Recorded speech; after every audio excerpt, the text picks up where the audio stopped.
Hey, I think we're live, and I'm really glad that my internet came back because Came back? Yeah, yeah, because the snowstorm knocked it out for like a day or two. It was rough. Yeah, for sure.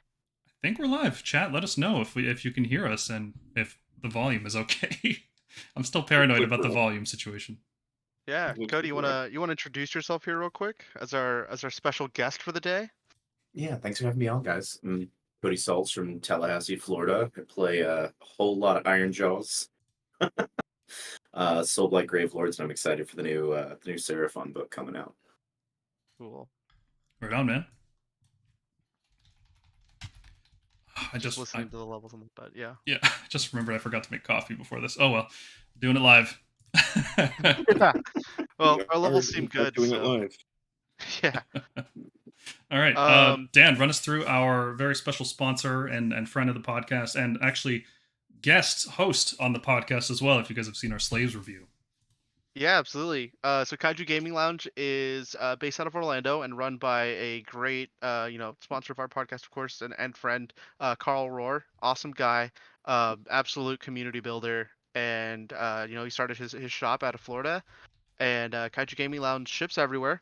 They've got international shipping options, and you can just hit up Carl in there. He's in there. If you look up Carl Kaiju in our Discord, he'd be more than happy to help you out with that. But reason you might be interested in the international shipping is we have this awesome Stormkeep swag. I don't have my army with me right now, so I don't have my measuring sticks. But you can see them on the image here, this side, I think. And yeah, we've got our deep strike sticks. They are at a 9-inch stick, just the usual thing. But we've got a 7-inch, so it's a side, so it's a special, custom thing for us people who can deep strike at 7 inches. I think Beast can do that now, right? yeah, once per game. Yeah, so Beast, you guys could rock some Stormkeep swag, and we got our cool dice that roll extremely well. No, that's Almost a lie. concerned about them. That's a But lie. anyways, there we go. Thank you. Yeah, the sticks are really cool. You can get them without. You can get them as gold, like the classic Stormcast look. But you can also get them without any paint on them, and they'll come with the actual like transfer tape, and Yeah. you can just spray them literally with any spray paint, model paint. You can literally like model paint them, whatever colors you want, and then just peel the sticker off, and boom, you've got a nice custom stick. So there's options on there. Check it out. Yeah, that's one of Here's the an example ones. of that. So this one has the canvas on it, so you can spray paint the color whatever you want. The Stormkeep logo goes into that color, and then you peel off this little canvas bit, and you got a blue stick with whatever color you want inside. It's pretty cool. Yeah.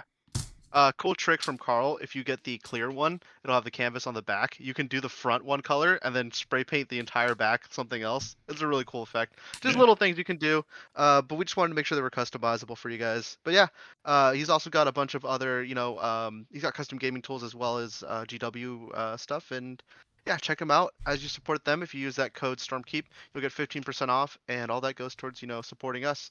So yeah, thanks. Sweet. Kaiju. All right, let's jump into our first topic of the day. Sorry, we should introduce ourselves. I always forget to do this. I'm Paul. You guys know? It's good enough, right? And oh no, you can go, dude. Yeah, James for here. And it's Daniel, as usual, coming in with the Realm report. It's been a while since we've done this. I've been stoked to do it, but we just haven't done it just because new season. We had the holidays happen, so a lot of stuff coming up. But now that we've had a couple tournaments come in and data, we're ready to do one. And actually, speaking of the data, I'm pretty excited because we got a partnership with Wohammer. They're sharing their data with us and helping us put some graphics together. Please do go check out wohammer.com. They have really awesome articles. They put out basically for every week. They put out results from the tournament, some write-ups from their writers. They've got some really awesome people. Josh Bennett writing for them is really bomb. If you're a doc player, Josh Bennett is awesome to learn from. Cody, he was on your team for ATC last year, right? Yeah, we pulled him in to be our order player. He's an excellent dog player for sure. Oh yeah. So Warhammer has some awesome writers. And yeah, they just put together great stats. So pretty excited to feature their stuff. So please check them out. They do a great job, and it's awesome to see AOS content growing. Yeah, well, we'll see more of their stats later. They do a great job putting it all together. So first topic is our February painting contest. It was about Galletian Champions. It ran from the February 2nd to the 26th. It was kind of a shorter contest than usual because we just had. I figured everybody has a champion painted at this point, right? If you're playing Stormcast, you have at least one. And the community didn't disappoint because that was the most entries we've ever had in a painting contest. We had 53 different entries. We actually hit the pin limit on Discord. I didn't know there was a limit on pins until this contest. So we had a lot to choose from. It was really hard to come up with the top 3 and everything. So we are going to showcase our picks and some honorable mentions. But if you want to see all of them, feel free to go into the Painting Champions channel in the Discord server. There's a link to the server in the description below. So if you want to see all of them, go ahead. These 2 here on the screen are mine. I painted these years ago at this point now. Well, the Imperator, not so much years ago because he's still relatively new. Yeah. But the Storm Pope on the left there, he hasn't actually seen a game yet. So maybe one day the Lord Exorcist will be good. All right. So moving into our first honorable mention here from Neolad, aka Daniel. This is just a really crisp looking Lord Arcanum, and I don't think the Lord Arcanum on foot gets enough love, so I wanted to showcase it here. But really, really nicely done highlights on the armor, the tiny little touches on every corner. They just look really well done. I think the blue depth on the cloak could be a little bit darker in the recesses, just really bring that contrast out a little bit. But otherwise, it's just a great looking model. I don't think enough people use a Lord Arcanum on foot. There's a reason for that, but it could be more popular. He's cool looking for sure. Proxy him. Yeah. All right, our next one here is from Sean Shafshin. Sean Shay. Okay. I tried. We tried. But it's a Kitbash Knight Vexillor, and I'd like to try to guess where some of these bits are from. I think the head is from Space Wolves, right? That sounds right. I'm not sure. I think the halo there is from the Star Drake, no, it's the Lord Celestine's halo. All the skulls in there are packed in. I don't know what's keeping it between the staff and the halo there. Do you guys recognize that bit at all? No idea. Okay. Either way, it looks cool. Really distinct look, and then also just a great paint job on top of that. So, very nice looking champion here. Was this the only Knight Vexillor we had? Yes, this was the only Knight Vexillor that I remember. Yeah. I'm really Go ahead. Oh no, I was just saying, like, this is a really clean one though. I really like how just well defined everything is. Like, he didn't, the coloring is a really cool color choice, but I just like how well defined all of his lines are, and dude, great job. And then another honorable mention here from White Paints, who also included his Instagram, and I'm very happy to show it off because I've been following him on there for a while. He does great work. Really, really excellent color shifting going on here. I don't know the technical terms for any of this stuff, but he's just got really good understanding of color balance and lighting. So you can see this is a beautifully painted Knight Azuros, and it was so very close to the top 3 that I had to include it as an honorable mention. Yeah, the OSL on that model is gorgeous. Yeah, object source lighting is, man, you can see it moving almost. Mm-hmm. I'm really impressed with the sword in particular, the glowing runes on there. I recently painted up a bunch of Vanquishers, and I had no idea how to do, basically that. But that's I'm going to do that next time I paint up a sword with runes in it. Looks great. So on to third place. We ended up picking, of course, a Lord Relictor. You had to have at least one, right? Just like your list, you have to have at least one. But this is just a really, really excellent paint job. Really clean, really crisp. All the corners are nice and sharp. All the edges are nice and tight. Just excellent. And of course, black armor with red just gets a bonus point from us, apparently. We tend to feature That's it a lot. Anvils, right? Anvils of the Helden Hammer. Yeah, that is classic, like, textbook Anvils. Mm-hmm. It looks so good, man. Like, just, whew. Yeah, I wish I painted this well when I painted my Relictor. It's making me want to go back and paint mine. So congratulations, Killmane Knievel. That is a fantastic looking Lord Relictor, my dude. Heck yeah. Look at the hourglass. Look at the extra little detail on that. Wow. Yeah. Yeah. Just, oh gosh. And it's hard to make black armor look that good. Like, it looks shiny without having a metallic on it. It doesn't look like non-metallic metal either.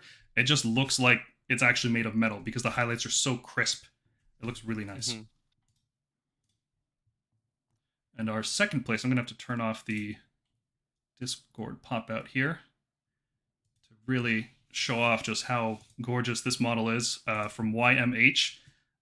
This is Beautiful freehand work on the cloak. He has Mm. just done a phenomenal job all around. I love this model. This is amazing. and it gets better because this guy's been posting on our server. He has a whole army painted up to this standard. Every cloak Wow. is done like this. It's a truly beautiful army. The sword kit bash there instead of the rod, it looks great. The little fleur-de-lis emblem on his lapel, I guess you'd say, on his neckline there, instead of the Sigmar icon, just gorgeous. Everything about this is so So beautiful. ridiculous. Yeah. Like he did it in like the contrasting sides of the colors. Like there's just so much good freehand work going on in here. It's insane. hmm And he's Even like the handle on the hammer too. Just all the little details that we would normally just take for granted and just Mhm. paint it like red leather. He's even got gorgeous. Just slap a wash on there normally, Yeah, after dry got that brushing, whole just red. Black Templar, and it's good. That's how I do my hafts now. All about speed. But you Yeah, can see but there's a nice blend of the fur going from gray to brown and then brown to gray at the bottom. The feet are nice and muddy, like he's actually walking through the mud that he's based on. The Even Griffhound. the Griffhound, yep. Come on.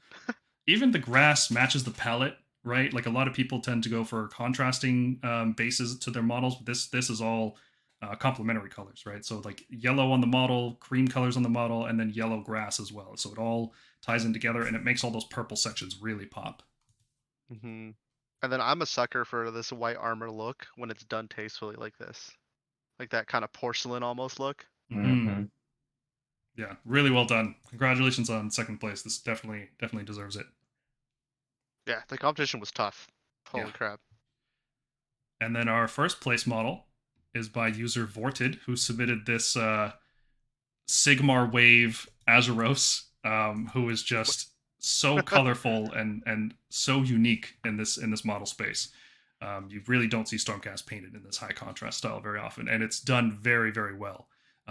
You can see sort of in the photos here that even the lightning bolt inside the sword has a nice gradient of color going down as if the light was catching it on the right angle. This is great. Really, really well done. Yeah. And then going back to what the last model did with the basing, this basing also just brings out all the colors nicely. I don't know, is that like supposed to be lighting? Like I didn't get to zoom in on this picture too much. Is that supposed to be like a similar lighting from him?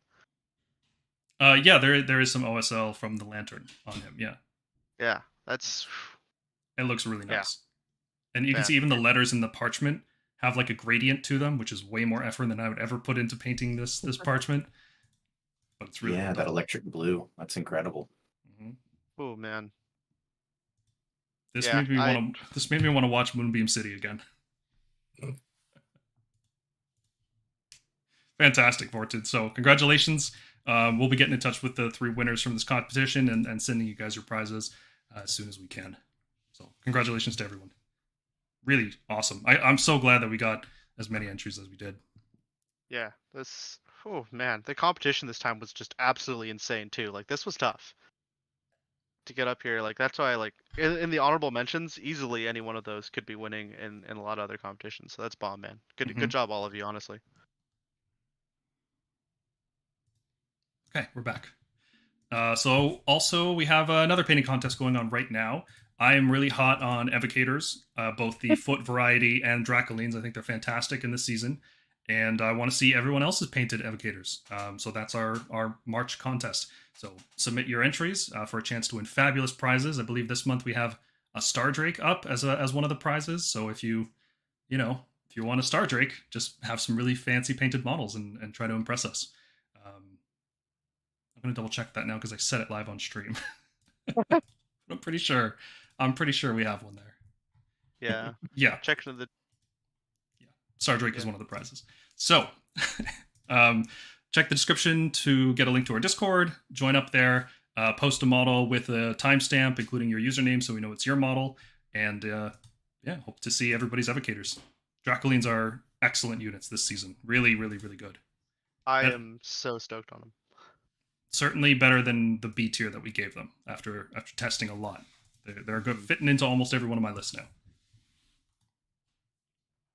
All right, on to the main topic of the day, the shifting meta game of Season 2 Age of Sigmar. So going over the major changes here super quickly. Galletian Champions are a thing. foot heroes, not unique. There's new enhancements for them, sort of. Everybody just uses Tunnel Master. There's a new unit type, infantry, which is pretty important because you fit into 3 new battalions, which a lot of people just aren't using, so I don't know how important that is, but if you want to fight in 2 ranks, you got to use the battalion, and if you want to shoot down a battlesmith or a squig boss, then you have to use those battalions as well. So they are seemingly important. There's new heroic actions, which don't see a lot of play.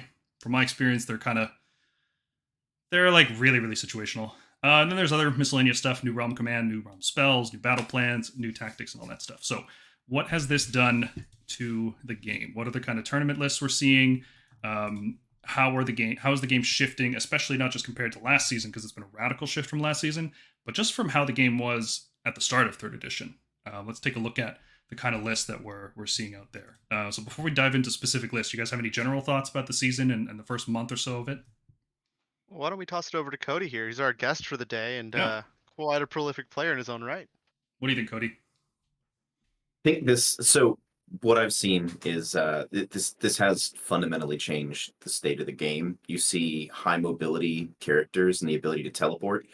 Those characters in a position is incredibly important. I mean, we have an entire rack of our battle tactics that are directly dependent on having access to these characters. So the ability to field ones that have that survivability to get on point, stay there, hang out for a turn and score some points is excellent. And polemically, the ability to have something that can go character hunting is also incredibly, incredibly important.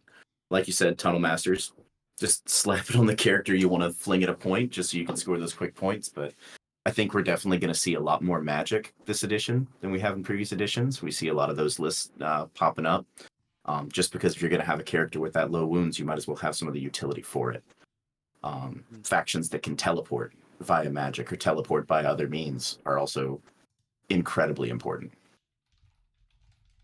I've been noticing, I don't know if you have the so like regular movement or higher movement isn't as valuable this season. Like teleport's always going to be valuable, like there's just no questioning it, but like necessarily like higher mobility units that are just something like Iron Jaws, for example, is a little different because they move twice. It's kind of a different version, but regular speed isn't as important, I've noticed, in this season. I don't know if you've seen that as well.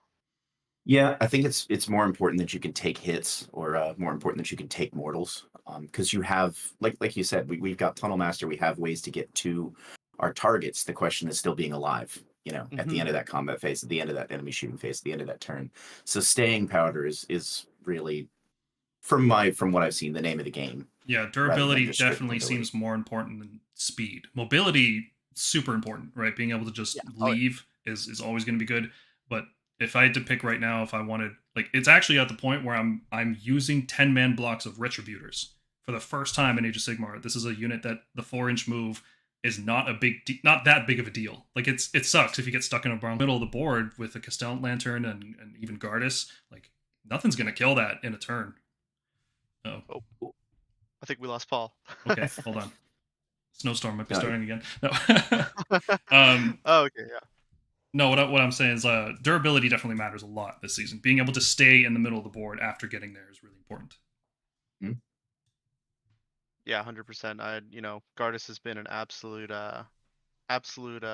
staple in the list. He's carrying his 170 points very well. What do you think, James? First impressions of the season? Yeah, noticing what you guys are noticing there for sure. On the note of being able to take a hit, that also comes through recursion as well. Big time we're noticing that with Gitz, but even from my experience with Ideneth, I have a lot of situations where I've buffed them defensively enough where they'll bum rush into four dragons, will bum rush into thralls, and the opponent will leave me with 1 thrall, fail his dragon and tempest roll, and then all of a sudden there's 7 thralls in that block now. Yep, and then it's your turn. Yep.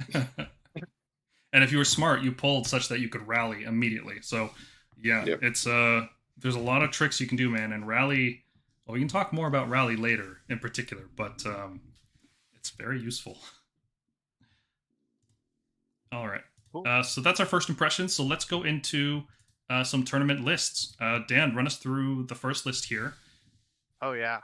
All right. So we're going to be seeing this a lot, but Lumineth has been quite prolific in this early part of the season. Some of it I think is that people aren't teching against Lumineth, but yeah, let's take a look at what they're running and see why why I think so. We got John Anderson. This was at the Columbus Brewhammer. I believe it was back on February 8th or first weekend of February. And John Anderson, great player. One of my friends, John, plays, ironically also named John, plays with him on occasion and only has great things to say. So great guy. But he's running Helon and feeling a little vindicated lately with Helon being so good. But yeah, he's got a battle regiment. Big surprise. You want to be a one drop with Lumineth. He's got Techless. The Cathalar, always a staple, for being the cheapest wizard. Wind Mage for mobility, of course, transporting vortex, and stubborn as a Rhinox, so you can't get rid of that mobility as easily, even with the new rules. Some Wardens for screening, Wind Chargers, of course, and then he's got 2 blocks of Sentinels. So you've got two 20 blocks, so he's got 40 of them. Pretty usual spread of magic along those units, a little bit of everything. But he did go for 3 endless spells, which is pretty cool to see. Shards of Valagar, which I believe that's the movement one, right? You can't run or charge. Yeah, it halves your movement. You're thinking of the okay. Rune of Petrification. No, sorry, Shackles. You're thinking of Shackles. Shackles, yeah. Yeah, Shards just half your movement, and then it combos really well with Ravadax Gnashing Jaws to take a big bite of something based on its movement after you half its movement. So you can take a unit with 12 movement down to 6, and then take a big old bite out of it with the Jaws. Yeah, Lumineth looking super awesome. Spell Portal, of course, is just really good to have with Techless. I personally think it's kind of almost an auto include at that point. Like it's just steering white light is really important into a lot of lists. So a big reason why you take Techless.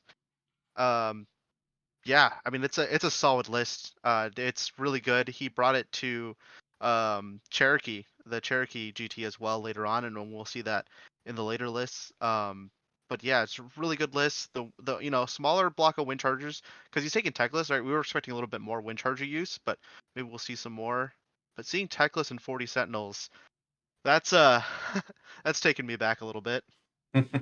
There's like no screening in this list, right? Like the Wind Chargers are a screen, the Sentinels or the Wardens are a screen, and that's it. Then it's just like heroes and the shooting units. Techless is almost a screen. he can be, but like he'll die to certain things, right? Like you put him on the front line and Ironjaws are going first, and he's just dead. There's no stopping that. But let's talk about the matchups here, right? Because this is actually going to be, we're going to talk about Lumineth a lot, and some of these matchups are very interesting. So first game, win against Sylvaneth, right? And I would say there's 2 main variants of Lumineth right now. You've got your techless version and your non-techless version, which really just takes more Sentinels. That's pretty much all you do, is you just spam as many Sentinels. Some lists are going up to 60. I think I saw one that went up to 80 Sentinels at some point, which is just an absurd amount.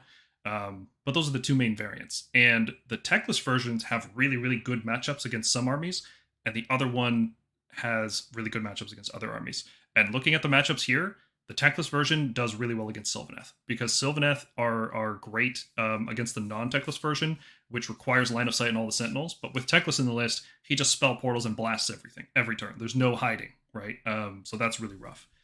Ironjaws as well. If you can go first, the techless version does great, because you can hit him with a Crippling Vertigo, which is the Stone Mage spell, and then you hit him with the Cenari Cathalar spell, so you disable 2 different units now. So they have to roll over Bravery every time they want to move, and that's rough. But if the Ironjaws player gets to go first, like if they go Battle Regiment and they win the coin toss, that's a pretty rough matchup. Lakota, you're an Ironjaws player. What do you think about that one? I think this list is absolutely set up. And that Ravadax Gnashing Jaws and Umbral Spell Portal tech is absolutely devastating for Ironjaws players, just because all of our characters are so very slow. If it's not on a Crusher, Ravadax is going to take a bite out of it. Oh, yeah. Played a team tournament down in Orlando and lost just about every character to a recast Ravadax Gnashing Jaws. I only had 1 Dispel, and that was the first thing he took out, was my Wizard. So then he just munched his way through my Mega Boss and everything else. So Ravadax is an incredible tool this season for dealing with characters that you can't shoot like you normally would be able to. Yep. Especially through the portal. And this list with Techless gives you the ability to control that magic phase to an incredible degree. You also, it's a 1-drop, like you said. Ironjaw struggles to get down to 1-drop and still utilize its points effectively. I oftentimes find myself with an extra character, so I'm 2-drops. But I mean, you can just Tokyo drift those Huracan Wind Chargers to 11.9 inches away from the entire unit, and oops, I guess Mighty Destroyers is off for turn 1. Yeah. If they don't get to go first, it's a rough matchup for Ironjaws. Like really rough, and we'll see the win rate for them later. And I think the big part of it is exactly that reason. They're not going battle regiments, and there's Lumineth everywhere, so that's rough. Yeah. The one Um, he faced was an 8-drop. I mean, he was taking a block of 10 brutes. Well, So I'm this sure is that Ravenox did some work. in our review for Lumineth, we said Helon was the best, Cathalar is the best Scenari, and you need a 1-drop. And it seems like all of those things are coming true. You need a 1-drop with this army. It gives you so much tactical flexibility, just to get your defensive buffs up, but also to take, like, when you're running the techless version, you can do stuff like Spell Portal, Searing Light, and then toss a bunch of other endless spells through it. Really useful to be a 1-drop with this army. Mm-hmm. And then, the Night Haunt and Flesh Eater Courts games, I don't know how much there is to say about Flesh Eater Courts right now. They're waiting for a new book. What do you think about Lumineth versus Night Haunt as a matchup? It's what you call it? This one was an interesting Night Hunt list because it was it had Allrack, so it was trying to do some teleport shenanigans, and it had a 20 block of Blade Geist and then 2 10 blocks, so very low on the damage, which not a good idea in Lumineth here. It did run 2 Hex Wraiths, which I do like 2 min Hex, or at least 1 min Hex Wraiths block in Night Haunt, and then Spirit Hosts and Banshees. I still think Banshees are kind of a trap as well. So I think that they really just got controlled out, honestly. I think that the Night Haunt just can't really threaten them that hard. I mean, you've got the 5 up board that you're getting every time. Like, you're going to get it, or at least get it off, right? Like, obviously, it can be unbound. But that Night Haunt matchup just seems really tough if you're not, really bringing an optimal list. If you have lots and lots of bodies, Lumineth can struggle to deal with that. Because they deal like pinpoint precision damage every turn. So the more elite your list is, the lower your wound count is, the worse off you're going to be into this matchup. Yeah, this had only 120 block of Blade Guys. Like the 10 blocks they explode to this, Mm-hmm. So and then it was rough. You're losing a piece every turn. Every unit just dies every time it gets hit. So yeah. So sweet list. I think we can also just roll this into discussion of the next list because I remember what we had back to back. We had 2 different Lumineth lists. So if we want to do that. Oh yeah, absolutely. Okay. So here's the next one, the next Helon Lumineth list. But we wanted to showcase it because it's a very, it seems similar, but it's like I said, there's 2 different kinds, and this is the second kind, pretty much. Yeah. So this one was run by Benjamin Richardson at the Lone Star GT over in Texas. Again, Helon, but this was taking a bit of a different approach because you've got no techless, and they put in a Lord Regent, which we were a little bit, tepid on Lord Regent, but it's a faster wizard. He's got the protection of Hish, so if you want that protection on something that's going to be a little quicker, that's pretty nice. A Lore Seeker with Silver Wand, that's their Arcane Tome, and fueled by Gurish Rage. Makes pretty much a lot of sense. You wanted to keep going. Fueled by Gurish Rage. That one's the survive. Yeah, the revive when you die. Yeah, the revive, right? Yeah. You might see that sometimes in Lumineth, but I think if you have any amount of Blade Lords, then you just take Tunnel Master instead. Yeah, I mean, he's not running Blade Lord, so that makes right. sense. Overall, Meat, of course, is really good. A Cathalar, always got to have a Cathalar, right? Like, it's an efficient wizard. It's going to do the job. 2 blocks of Wardens, one of them reinforced, so that's kind of actually really nice for rallying back when you need to. But the real meat is 60 Sentinels in 20 blocks, so 320 blocks of 60 Sentinels. Wow. With a Star Shard Ballista, and make sure you keep things in range to have your extra 6 inches of range. Rune of Petrification for some control. Make sure you're slowing things down or disincentivizing movement in an area. But yeah, into Fyreslayers. I'm surprised that this took out Fyreslayers so easily. Me too, because if you can't shoot the Battlesmith, maybe they had enough spells to take him down, or maybe they caught him on the wrong angle. Do you have the Fyreslayer list handy that we could take a look at it? Or the mission they fought on, because that could be a big deal too. Yeah, the Forge. It's not easy to see the missions. I can see the list. Yeah, they have a Battlesmith at least, right? Or is it like a Lofnir Magmadroth spam type situation? Yeah, I could see this handling Oops All Magmadroths pretty easily. So it was, okay, so it was a Greyfyrd list, but it did have 2 Magmadroth heroes in it. Okay. So I think that really, that eats down on your points. Had double Battlesmith, Rune Smiter, Rune Sun, and then Rune Father and Rune Sun on Magmadroth both. But it only had 10 blocks of Berserkers. So it had two 10 blocks of Berserkers with hand axes, 1 5 block, and then 3 10 blocks of Berserkers. So there wasn't anything really reinforced, Yeah, not a lot of wounds, not a lot of infantry. Those Magmadroths just die in one turn to the amount of mortal wounds this list puts out. So every turn it just gets worse and worse for the Fyreslayers player. The way Fyreslayers are good right now is heavy infantry and a Battlesmith to rally them back on a 4+ every turn. And if they don't have sharpshooters, you pretty much just win. It's so busted. It's great. Seems really good.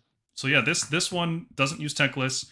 So I mean, if you flip these matchups around, this would have been way harder. Like the matchups this person got. So like Fyreslayers with the Nulcidian icon is a nightmare for tech lists. 4-up spell ignore across the whole army is terrible. Slaves to Darkness, 5-up ignore against mortal wounds. Right, like slaves can really body a low damage army like a techless Sentinel list.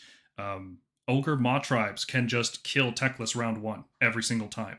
So like if you just swap these matchups, these two lists both would have gone like, well, a lot worse than 5-0, I can tell you that much. But you can see there's certain good matchups and certain bad matchups. So when you're talking about how to beat Lumineth, you got to think, well, which kind of Lumineth? Is it the techless version or the non-techless version? Its match that it won into an enemy Lumineth was actually against a techless list that's extremely similar to the first one we just looked at. Oh yeah, I can totally see that. Because even though you won't get your spells off, just the volume of fire you have can do a lot of damage. Yeah, it was another techless 40 Sentinels, 5 Wind Chargers, 10 Wardens, like the exact same setup pretty much with he took a Lore Seeker instead and less endless spells to pay for that. So extremely similar list, but obviously those Sentinels can just take out techless. I mean, like, what are you gonna do? There's enough shots there to just do that. Yeah, because the best techless can do is a 3-up save because his base save is 4, and that's really unfortunate for him. I mean, it's gonna come down to the mortals, and especially if they get to go first on their battle regiment, Yeah. It's hard to deploy techless out of range of 30 inches on most battle plans. So there you go. Those are the two main types of Lumineth. And let's move on to something that's not Lumineth. Yeah. All right. So we got Disciples of Tzeentch, as played by Stephen Follows. This was at Sheffield Slaughter over across the pond. It's a pretty interesting 5-0. We thought Tzeentch was going to be a little bit more prolific, but Tzeentch is, probably a little less popular than Lumineth in general. But anyways, he's got it's a lot harder to play, so I think that turns a lot of people off from it. Yeah. I definitely agree there. But he's got a Curseling, a Flux Master, 2 blocks of 10 Pink Horrors, just a regular reinforcement of them, 2 blocks of Zangors, and a Kyric Acolytes, all 3 of those in min units, and then a Command Entourage battalion with a Fate Master, a Magister, and of course the Blue Scribes, because they are really good still. Chronometric Cogs, you gotta have it. It's a Tzeentch list. Purple Sun, which I thought was pretty interesting.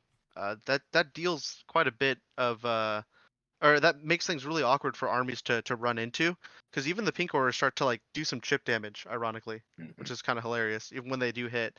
And then a spell portal for getting those spells across the field. Let's see, as far as the matchups go, this one was one. He actually took 3rd place at the event, but the other list was Gitz and Lumineth that were in 1st and 2nd, so I didn't really want to oversaturate with too many lists. But he had some interesting matchups into, let's see, first thing was a Fyreslayers list. I was running a pretty normal one. It's got 2 blocks of 20 Berserkers and the usual Greyfyrd heroes. Like it's a pretty normal list. So I thought that was interesting that this was able to handle all of that. I don't know if it's just because they didn't go for fully, thick reinforced blocks of Berserkers, maybe? That's usually what it is. That's how you kill horrors. Tzeentch is like what Fyreslayers really want to do is that close range grind, but so does Tzeentch. And with Pink Horrors, with the Zangors, he's got enough stuff to hold him in place while he just drops mortals from the sky. So in that attrition match, if he can stay in combat and prevent them from getting that rally off, turn priority matters a lot in that. 'Cause Well, if you don't get to fall back and reinforce, like don't forget that spells ignore key to victory, right? Like, it's only shooting weapons, so you can just cast stuff off the table all the time now. So if a Battlesmith gets in range, or you just spell Portal and kill it early, that matchup swings really heavily in your favor. But have you guys noticed what's missing from this list? Something that's in almost every other Tzeentch list? Lord of Change. It's And still the summoners, sigil. though, right? Yeah, that's what I'm and saying. sigils. Yeah, but like Yeah. you have to summon them in, right? And I think that's what a lot of people are missing right now, is that the way Tzeentch is playing is the summoning is ridiculously good. Probably too good, if I had to make a guess. But yeah, they're silly. They start with so much stuff on the table, and then they add more stuff as well. And as Mason Knox in the chat put it, Tzeentch is so boring. And yeah, it's pretty boring to play against it. You almost can't interact with their spells unless you're like one of these crazy, +3 unbind armies that are very few and far between. You can't stop their summoning for the most part. Like Teclis does it, yeah. You just fight horrors all day long. It's just not fun to play against Tzeentch at all. And I have to wonder, how fun is it to play Tzeentch right now? Well, so that's the interesting part, though, right? Because he was undefeated, and there were 2 other undefeateds. This list took third, so the implication there being that his wins were lower points wins compared to the other people that went 5-0. And you got to think, when you do play a list like this that just grinds and grinds and grinds, you're not going to score. You're potentially not going to score as high, potentially not going to get all the way to turn 5 some games. Yeah, this definitely seems like a time out kind of list. Like, you're going to run out of time before you finish the game. 5-0 with 30 points. Yeah. His third round was into Comet Fall. Okay. Interestingly enough. Yeah, that's not going to do anything to horrors. Yeah. Like, so, like literally nothing. I'm sure that he got tickled a bit. Then he played some like Sylvaneth. How does Sylvaneth handle like Tzeentch? And that was Matt Goldsboro playing Sylvaneth. He's a really good player. That's a great question. Because like Tree Lord Fight Last doesn't matter against horrors. Kurnoth with Scythes don't matter against horrors.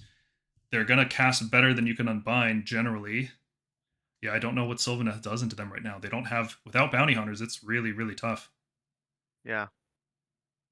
And that last Stormcast list that they faced against was, I still don't understand what Astral Templars Dragons is doing, but it was an oops list with 8 dragons and 2 Castellans. So yeah. I mean, what are you gonna do? Like, you don't have anything to chew through the meat. So he got really good matchups here too, I think, actually. I don't get why that list is popular. I don't understand why Astral Templars Dragons, like, are you scared of Gargants? It doesn't even work against the ogre stuff. Well, the Gargants can't even do their rampages That's against what I'm dragons. saying. Like, what are you scared of? Gargants? Like, they can't do half their stuff or most of their stuff. I think there's one thing they can do, maybe. I don't know. Astrals is the one that turns Ignores off monster actions. I mean, telling a Stonehorn he doesn't get to rampage through you is okay. Nope, not true. Some of them. It works against the Stonehorn. Yeah. Specifically FAQ'd it. So Astral Templar says you can't be picked as the target of a rampage, but that one doesn't pick anything. It just moves 3d6 and anything it flies over takes mortals. Stupid. Fair enough. Stupid, but yeah, it's Beast of Chaos. All their monsters have fun tricks. I'm just brainstorming, trying to think of what else they could be targeting. It's great against Maw Crushes, but I don't think Stormcast need help fighting Iron Jaws right now. I mean, that list isn't running Gardas, so I guess you're scared of the mortals, but we'll see. Okay. But yeah, congrats, Steven. That was a neat win on Tzeentch. This is a cool list to always see, and this is one that brings in the bird. So you don't see all of the models in this list, and I think that's pretty tricky and pretty cool. Mm-hmm. All right, next up, we have a Nurgle list going 5-0, which is actually exciting to see, and I'm glad that it's exciting because I was really tired of Nurgle for a while. But oh yeah, I was tired of seeing flies, and this is not flies. It's not at flies. All. This is This is so much cooler. This is a product of the battle plans allowing them to be more brawly, and I mean, you've got one fly because I mean, Lord of Afflictions with overpowering stench, I mean, and Splithorn Helm, like you're gonna take that every day of the week. It's just so good. He's got a Lord of Plagues, Arcane Tome, Get to Disease with Tunnel Master. Blowab, who's awesome. He's the one that gives out that -1 to hit buff, which is super good at the end of shooting. Orgod's Demon Spew. I'm actually not too familiar with that hero. I think it's the more combat version of Blowab if you buy that kit, if I remember right. I have not seen it on the table yet in this edition, so I don't know. Yeah, I've seen it in lists every once in a while, but I haven't really felt like looking it up because it didn't do like too amazing. You got 2 units of Blight Kings, just really good on the mid board, holding stuff off. The Rotmire Creed, they shoot. They shoot out pretty much contagion, and that's their thing is they want to get you. Wow. What was that? They ruin castles, quite frankly, with disease. Yep. Because not only can they shoot, but they spread the disease across things that are close to each other. Yeah, as long as you're within 3 inches of the unit that received contagion, he's able to go ahead and spread things out. Oh, thanks, Victoria. Orgas, by the way, is the one who can issue commands for free. I don't remember if it's once per turn or once per round, but that's what he's there for, is a fighting monster. He's also a war master. But yeah, he just lets them budget their command points so efficiently. Hold on, this guy's a war master? Some like random demon is a war master, but like Celestin Prime and Bastion aren't war masters for some reason? Okay. Treated as a general, even if he's not played the general. But yeah, so one of the things that I found really cool about this list is that it goes for the control style because it runs Bellicor, right? So you take that one thing in the enemy army that's being really annoying, like Techless, and you just go, no, you stop that, right? At least for the round. And it's possibly the round that matters, right? Because you're trying to put your critical mass of stuff that you need to take out in the middle of the board and go, what are you going to pick, right? What do you kill first in this list? And how long are you going to spend killing it? And what's the next thing? And how long is that going to take? Yeah. Well, with the -1 to wound from Bellicor, -1 from Blobe, and then Lord of Affliction shutting off commands. -1 to wound from Bellicor, -1 hit from Blobe, right? Mm-hmm. And then Lord of Afflictions, like this is like, it's looking like a Karazai type list where you just debuff everything and you just grind your way through it. Yeah, a little less offensive, but yeah, you're relying on debuffs for sure, and obviously your 5 board that you just have built in. Mm-hmm. Really cool lists. I would really like to see how this list plays because I can kind of like conceptualize it, but it'd be another thing to see how it controls the board. Well, this is just the smallest model count list that we've seen go 5-0 so far, right? Yeah, like 25 models is not a lot. That's like a Stormcast level list. It's crazy. Yeah.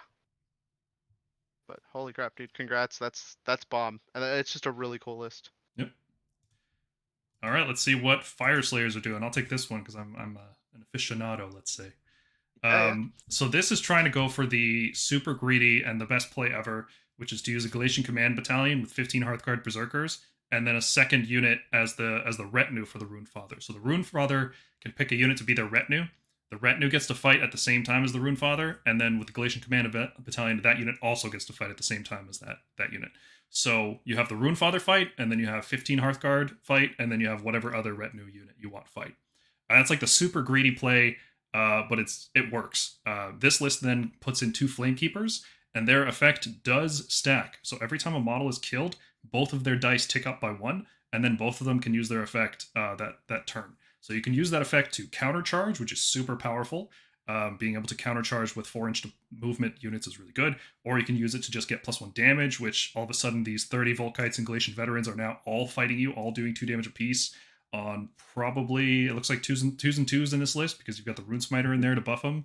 Spooky amount of damage. That's like, it's an absurd amount of attacks. Mm-hmm. And then it's just got a plethora of heroes, right? Battlesmith needs to be shot. He's got a 4-up spell ward for the whole army, and he revives everything on a 4-up. You can see, fueled by Gurish Rage, I'm surprised about. Most people are taking leadership of the alpha, but I guess he's ready for the sharpshooters and the spells, so that if the Battlesmith gets targeted, you can revive him. So that's interesting tech, but you typically see leadership of the alpha, so you can triple rally across the army.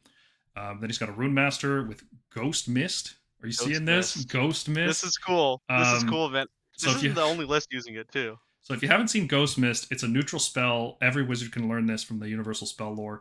And it takes a piece of terrain, and it makes it so you can't see through it. So you can't be shot through it. And if you're playing on a table...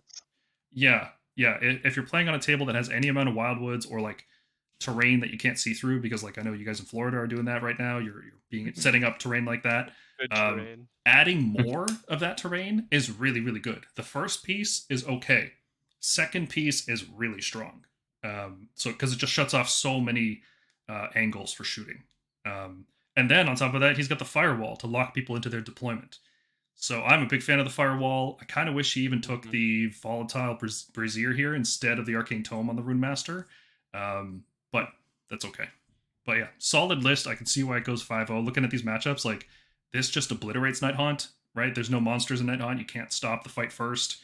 Effect, Caradron. I honestly don't even know what Caradron are doing at this point in the season right now, because I think Waiting for their book. pretty Yeah, much, pretty right? But I would say that Caradron's probably not going to have the damage to kill this much stuff that fast. And then once you put yourself in range to shoot, the Fyreslayers just overwhelm you. Slaves to Darkness have 2-up saves, but the massive dice here is going to get through those. Like there's no stopping it. Daughters of Cain. What are Daughters doing right now? Are they finally playing witches, or is it still like Marathi double tap shenanigans? Let me check out for you. It was played by Baz Okay. Norman. This was over in the UK at a Warhammer World. It was one of their GTs that they run there. Hmm. This was trying to play classic Marathi and the Bowsnicks in Okay. this new meta. So And that's just yeah. that's just not going to do enough damage. Like look at the wound count in this army, 162. Yeah, they went Calibron. That doesn't do anything to Fyreslayers. They're like, oh, cool. Yeah. And then Lumineth, they just don't do enough damage. Either the Sentinel version or the Techless This was version. the Techless version with 40 That Sentinels. that Pretty definitely much- won't do enough damage to a Nulcidian icon. No. Yeah. So, That Battlesmith is built to fight Lumineth. I Yep. mean, if somebody has sharpshooters, you shoot him. He gets back up with Fueled by Gurish Rage. He ignores, he's built for it. I love it. Yeah. Yep. Fyreslayers Can't are even run it. fantastically strong army right now if you lean into the infantry. So well done, Mike Stewart. You read the meta correctly. You got some good matchups. You took the 5-0. So good job, buddy. Yeah, great stuff. Wow. It's nice to see. This is what I was expecting to see from earlier Fyreslayers is, like I wanted to see those 30 blocks of Berserkers, right? Because if you're not running, that meaty block, I don't think you're gonna make it. You've got to have Yep. some wounds. Either that or like 2x15 Hearthguard Berserkers and then mid-sized squads of Volkites. Like that's, Mhm. I think one of those two things is the way to go. I've been even looking at getting my Fyreslayers out of the closet and playing some Vostarg, because every time you charge with Vostarg, you get +1/+1, which would really, really help against Lumineth right now. Being able to be on 2s and 2s even after Shining Company is really, really strong. Yeah, Shining Company is something, and total clips. And like looking at this, like Greyfyrd is good for giving your heroes the bonus wound, but like the extra artifacts, like I don't know how much they're really doing, right? Because you've got like Axe of Grimnir, which is a damage boost on a hero that's not doing that much damage. Like you can probably live without the Runic Iron or the Arcane Tome. Like I think these lists can go down to just 2 artifacts, like Nulcidian and then maybe like a Volatile Brazier, Arcane Tome or something. Like I don't think Greyfyrd is necessary. I think people might want to start teching away from it. But Next it's one. time for the fun though. This is the only 4-1 list because it's too good. You can't not include this, and this doesn't look like much right now, but there's a little ×2 next to that Redemption Brotherhood battalion because I was not going to put a whole block of text here. But this was at the Cherokee Open. This was 4th place, right? So this was everything 3rd place and above we've included here, and we'll cover in a second. But this was the top of 4-1, right? Like this was pretty close. It's 14 Castigators. 14 units of Castigators. 14, units of Castigators. 14 units of Castigators. 3 units of Vanquishers, and a Knight Zephyros just to lead them in and throw an Everblaze Comet down. Like that's what it is, right? Michael, I can't pronounce your last name, but Michael, this is last the name. meme. Yes. Michael Entz. Yeah, this Yeah, is I when I saw this I was like, Watchtower went to a tournament? What? Yeah. Cody, you were there. Did you get to see this this list? I didn't. No, I never saw this one. It's a pretty impressive list though. Those I remember 14 units of Castigators is silly. I remember you talking about it in chat once, that you were like, hey, you could run this many Castigators, and I was like, I don't know if I'd do that. So let's talk about why this list did as well as it did. Because it looks like a meme, right? But there's something real here, and then there's obviously a lot of limitations. So this is why we wanted to talk about this one. And I think the reason it did so well is if you take a look at the matchups, first match against Idoneth. James, you're an Idoneth player. The best thing in the world that for you is when you have like one enemy unit shooting you per turn, because then you just control where it is. What if you had 14 different units shooting you from every possible angle, and then just doing enough damage to chip you away. So that's like, oh, okay, that screen's out of the way. Next unit is shooting. That screen's out of the way. Next unit is shooting. Like, I don't have enough favor. I can't bring in enough favor wings to take care of that. yeah. So like this would slaughter an Ideneth list. They're not a durable, super durable army. Like they rely on their tricks in order to survive. And this would just systematically, one unit at a time, get through each screen. The loss to Skaven is very understandable because Skaven have screens for days, and then they can kill you very, very quickly.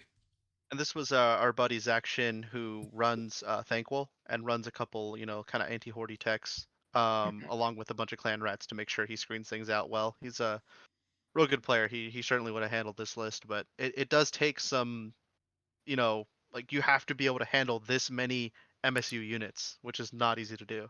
This is the highest unit count we've seen in a list in 3rd edition, right? Surely. Nobody's used a tournament list that has this many units in it. Yeah, I don't think so, no. It's crazy. And then 3rd round against Soul Blight, which are... It was a Nagash list, so... Yeah, it's just going to kill Nagash. You drop in 14 times 7 shots at Ren 2. Yeah, he's just going to die.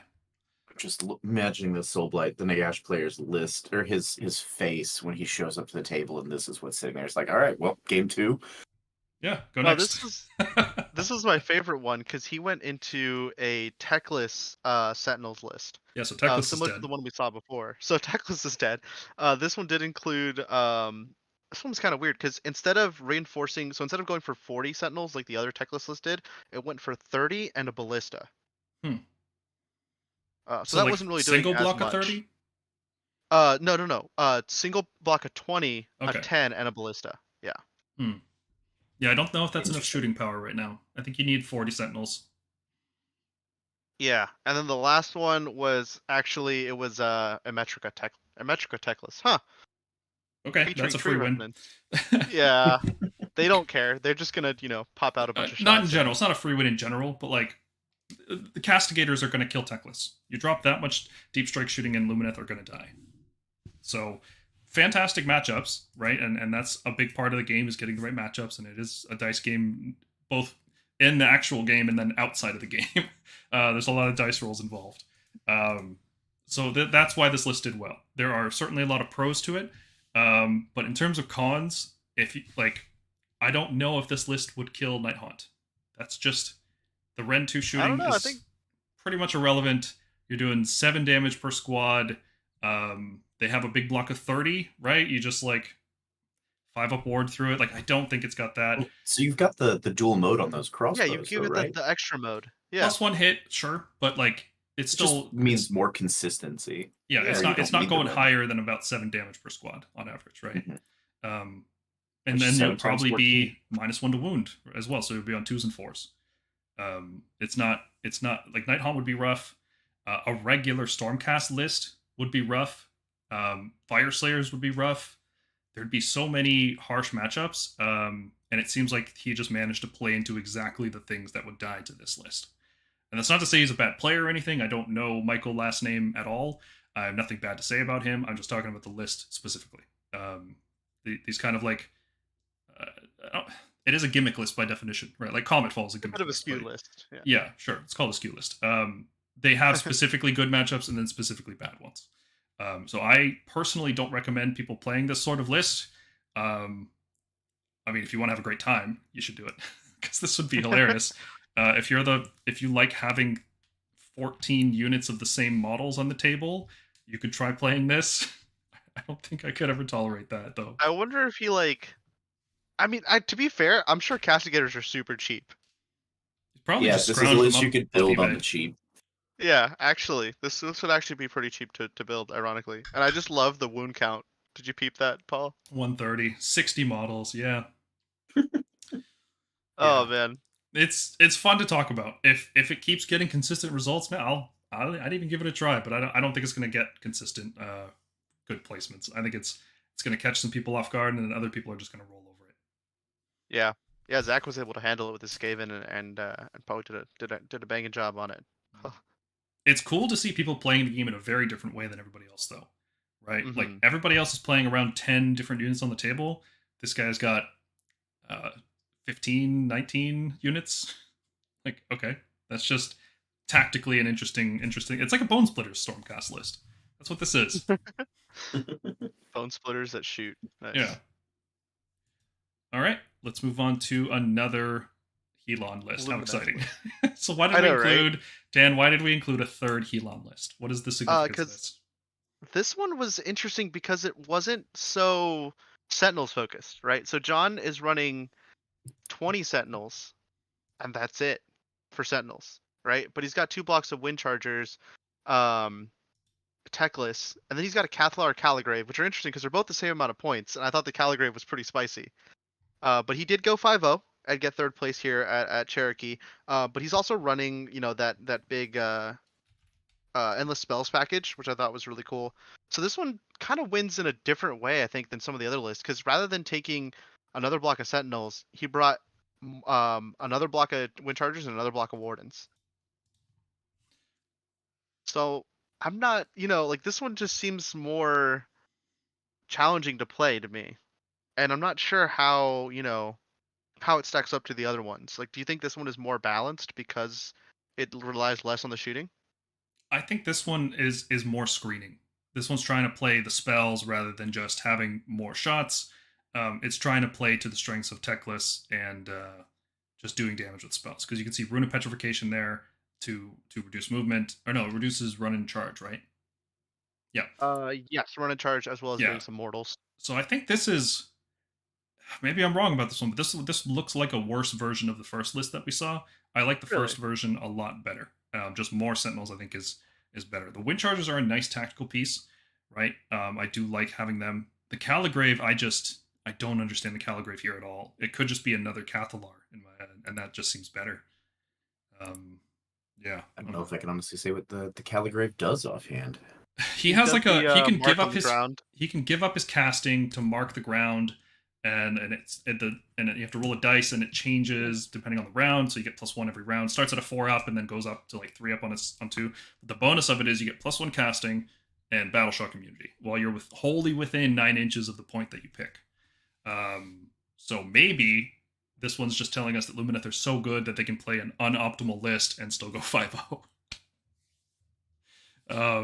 Maybe that's... I kind of like this one. I think this one, because it screens better, I honestly think it's more frustrating to play against for more armies than the 40 block.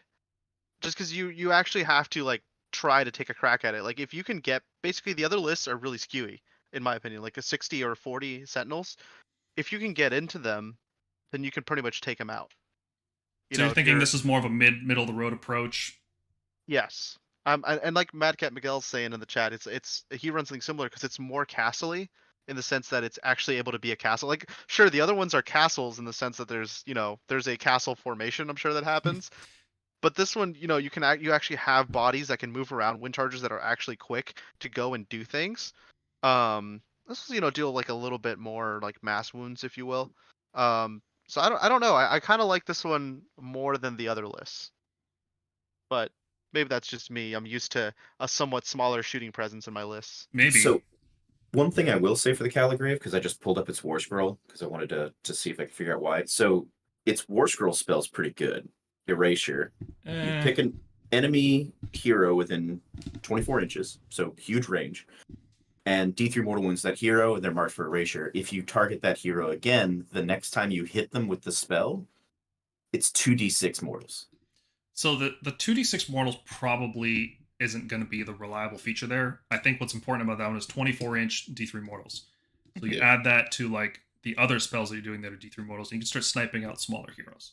It also has Deep Thinkers. Once per battle hero phase, when this unit attempts to cast its first spell, automatically casts on a 9. Cathalar has that Yeah. one. Yeah, a lot of the So it's got the same have that. rule. So, it does that, and it's also got the reach out and touch somebody. Yeah.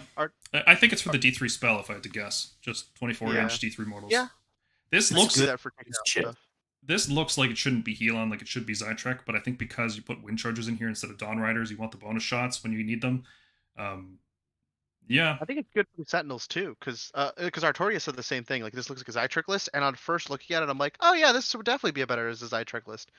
But when you have an army that actually comes at you and tries to do something, or even when you move up the board, because it's going to be a brawlier season, you can get those Sentinels within 6 inches sometimes. It's gonna happen, and you're gonna get those extra shots, and you're gonna love it, right? Same thing with the Wind Chargers. I think this list is better for being Helon rather than being Zytrek. You know what's something weird I just noticed? The Caligrave has overwhelming heat, so he's either casting a 24-inch spell that does D3 mortals, or he's casting his own spell that is 24 inches and does D3 mortals. Huh. Yeah, that's weird, right? John, how about I speak to you, man? Well, either way, congratulations on going 5-0. It's a phenomenal achievement, and it shouldn't be understated. We're just kind of trying to figure out exactly what Lumineth are trying to do here. Oh yeah, no. John's a homie, great guy. Yeah, Saw him yesterday. is that the last? No, we have another list, right? No, we have a couple. Okay, yeah, all right. Hammers of Sigmar, Stormcast. Let's do it. Oh yeah, this is really similar to a list in our Discord we call the starter competitive list, because this is when you think of a Stormcast list, I feel like this is the first list that comes to mind. I'm pretty sure I literally ran this at my first ever GT, where ironically I played against Cody. Yeah, it's you've got a Lord Relictor, 4 block of Fulminators, a Castellan, you've got Liberator screens, the 2 blocks of Raptors that we've now moved on to with Aether Wings, and then Bastion, which I think is probably the spiciest part, because Bastion's a little less efficient than maybe what other points could be here, but in the end, I think this speaks to how well we can talk about super optimized lists, and we'll talk about efficiency, and I think that's still important to talk about, but in the end, as long as you have a decent build of your main primary hammer, right? You've got Fulminators, you've got a side hammer and Bastion, you've got your screens, you've got your ranged hammer, you've got your Relictor for translocation, you got mobility, right? Castellan for durability. I think that speaks to a lot of this list isn't doing a whole bunch of crazy stuff. This doesn't have super secret tech.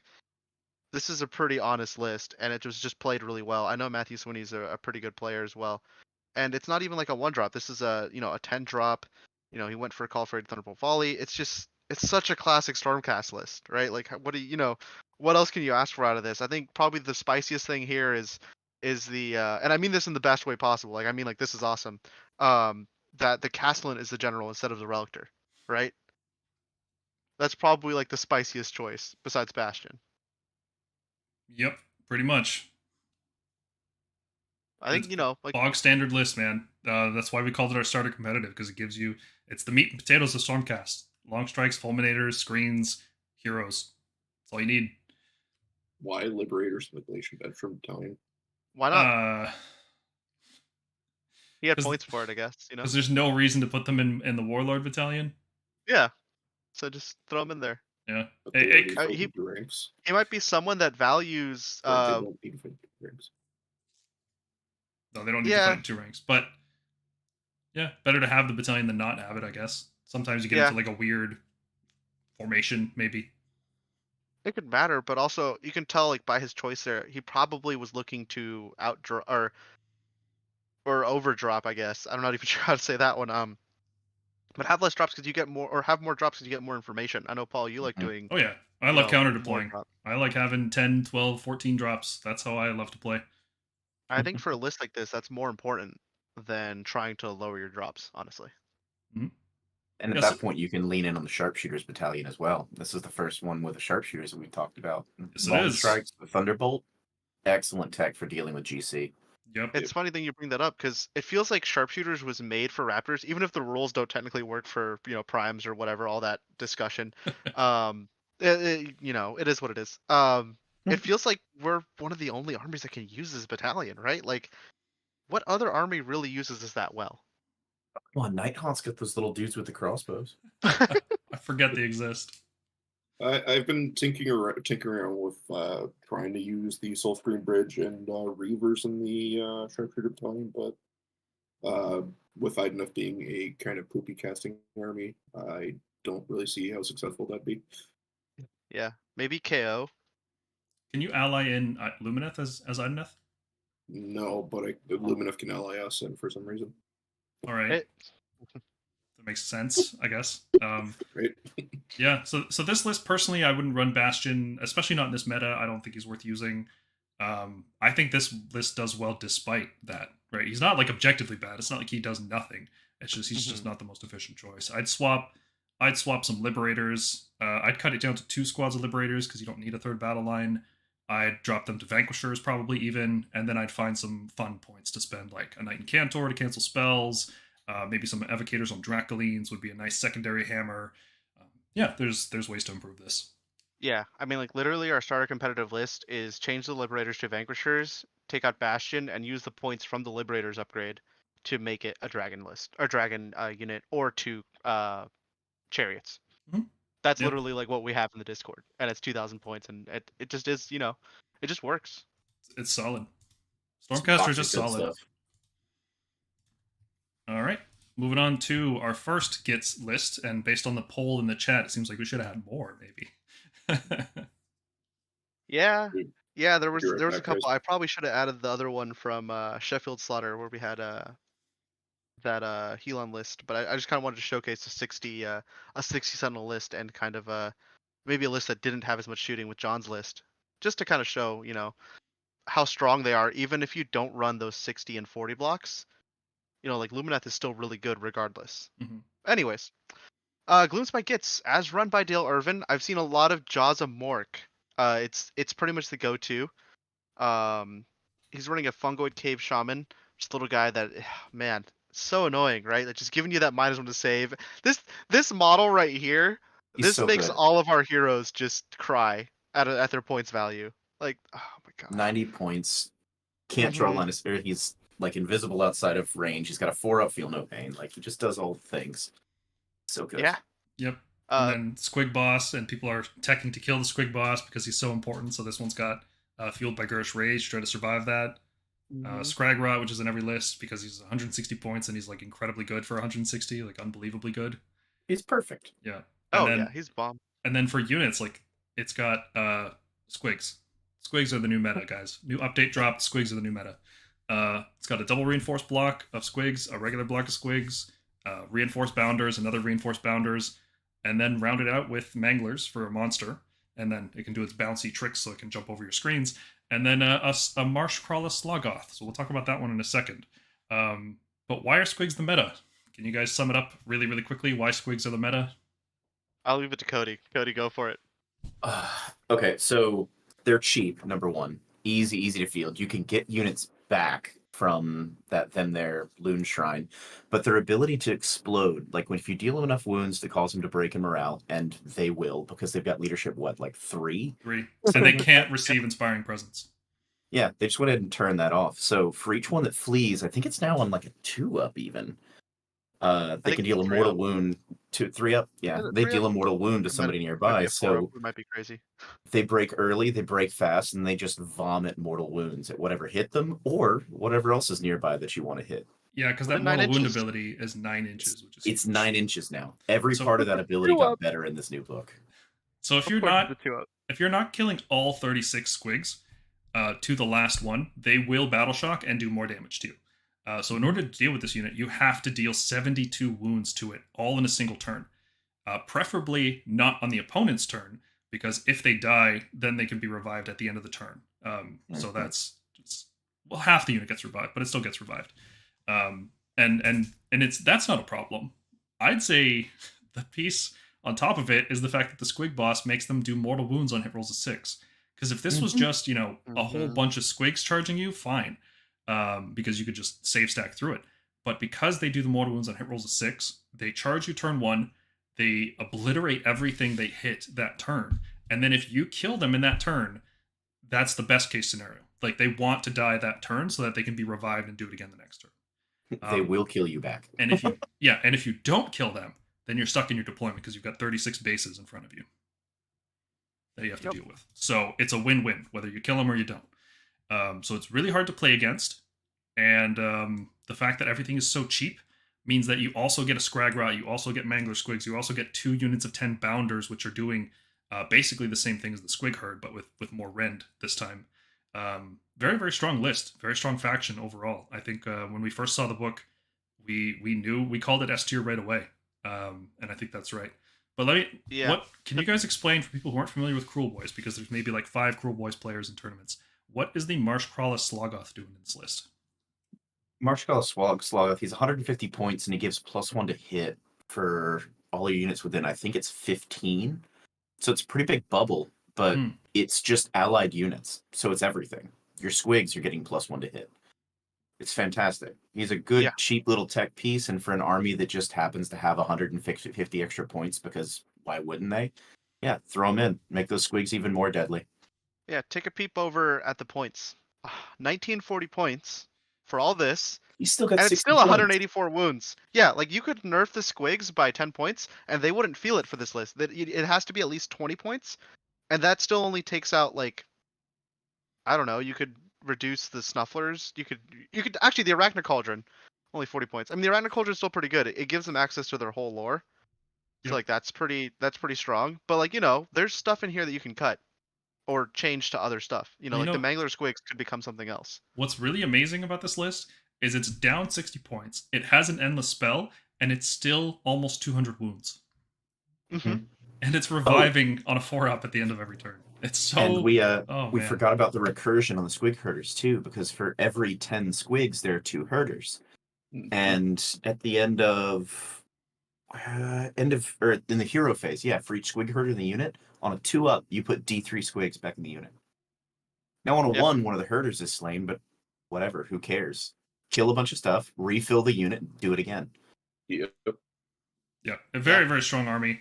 I would not be at all surprised if they get nerfed in the April battle scroll. So I think it's guaranteed to happen at this point, honestly.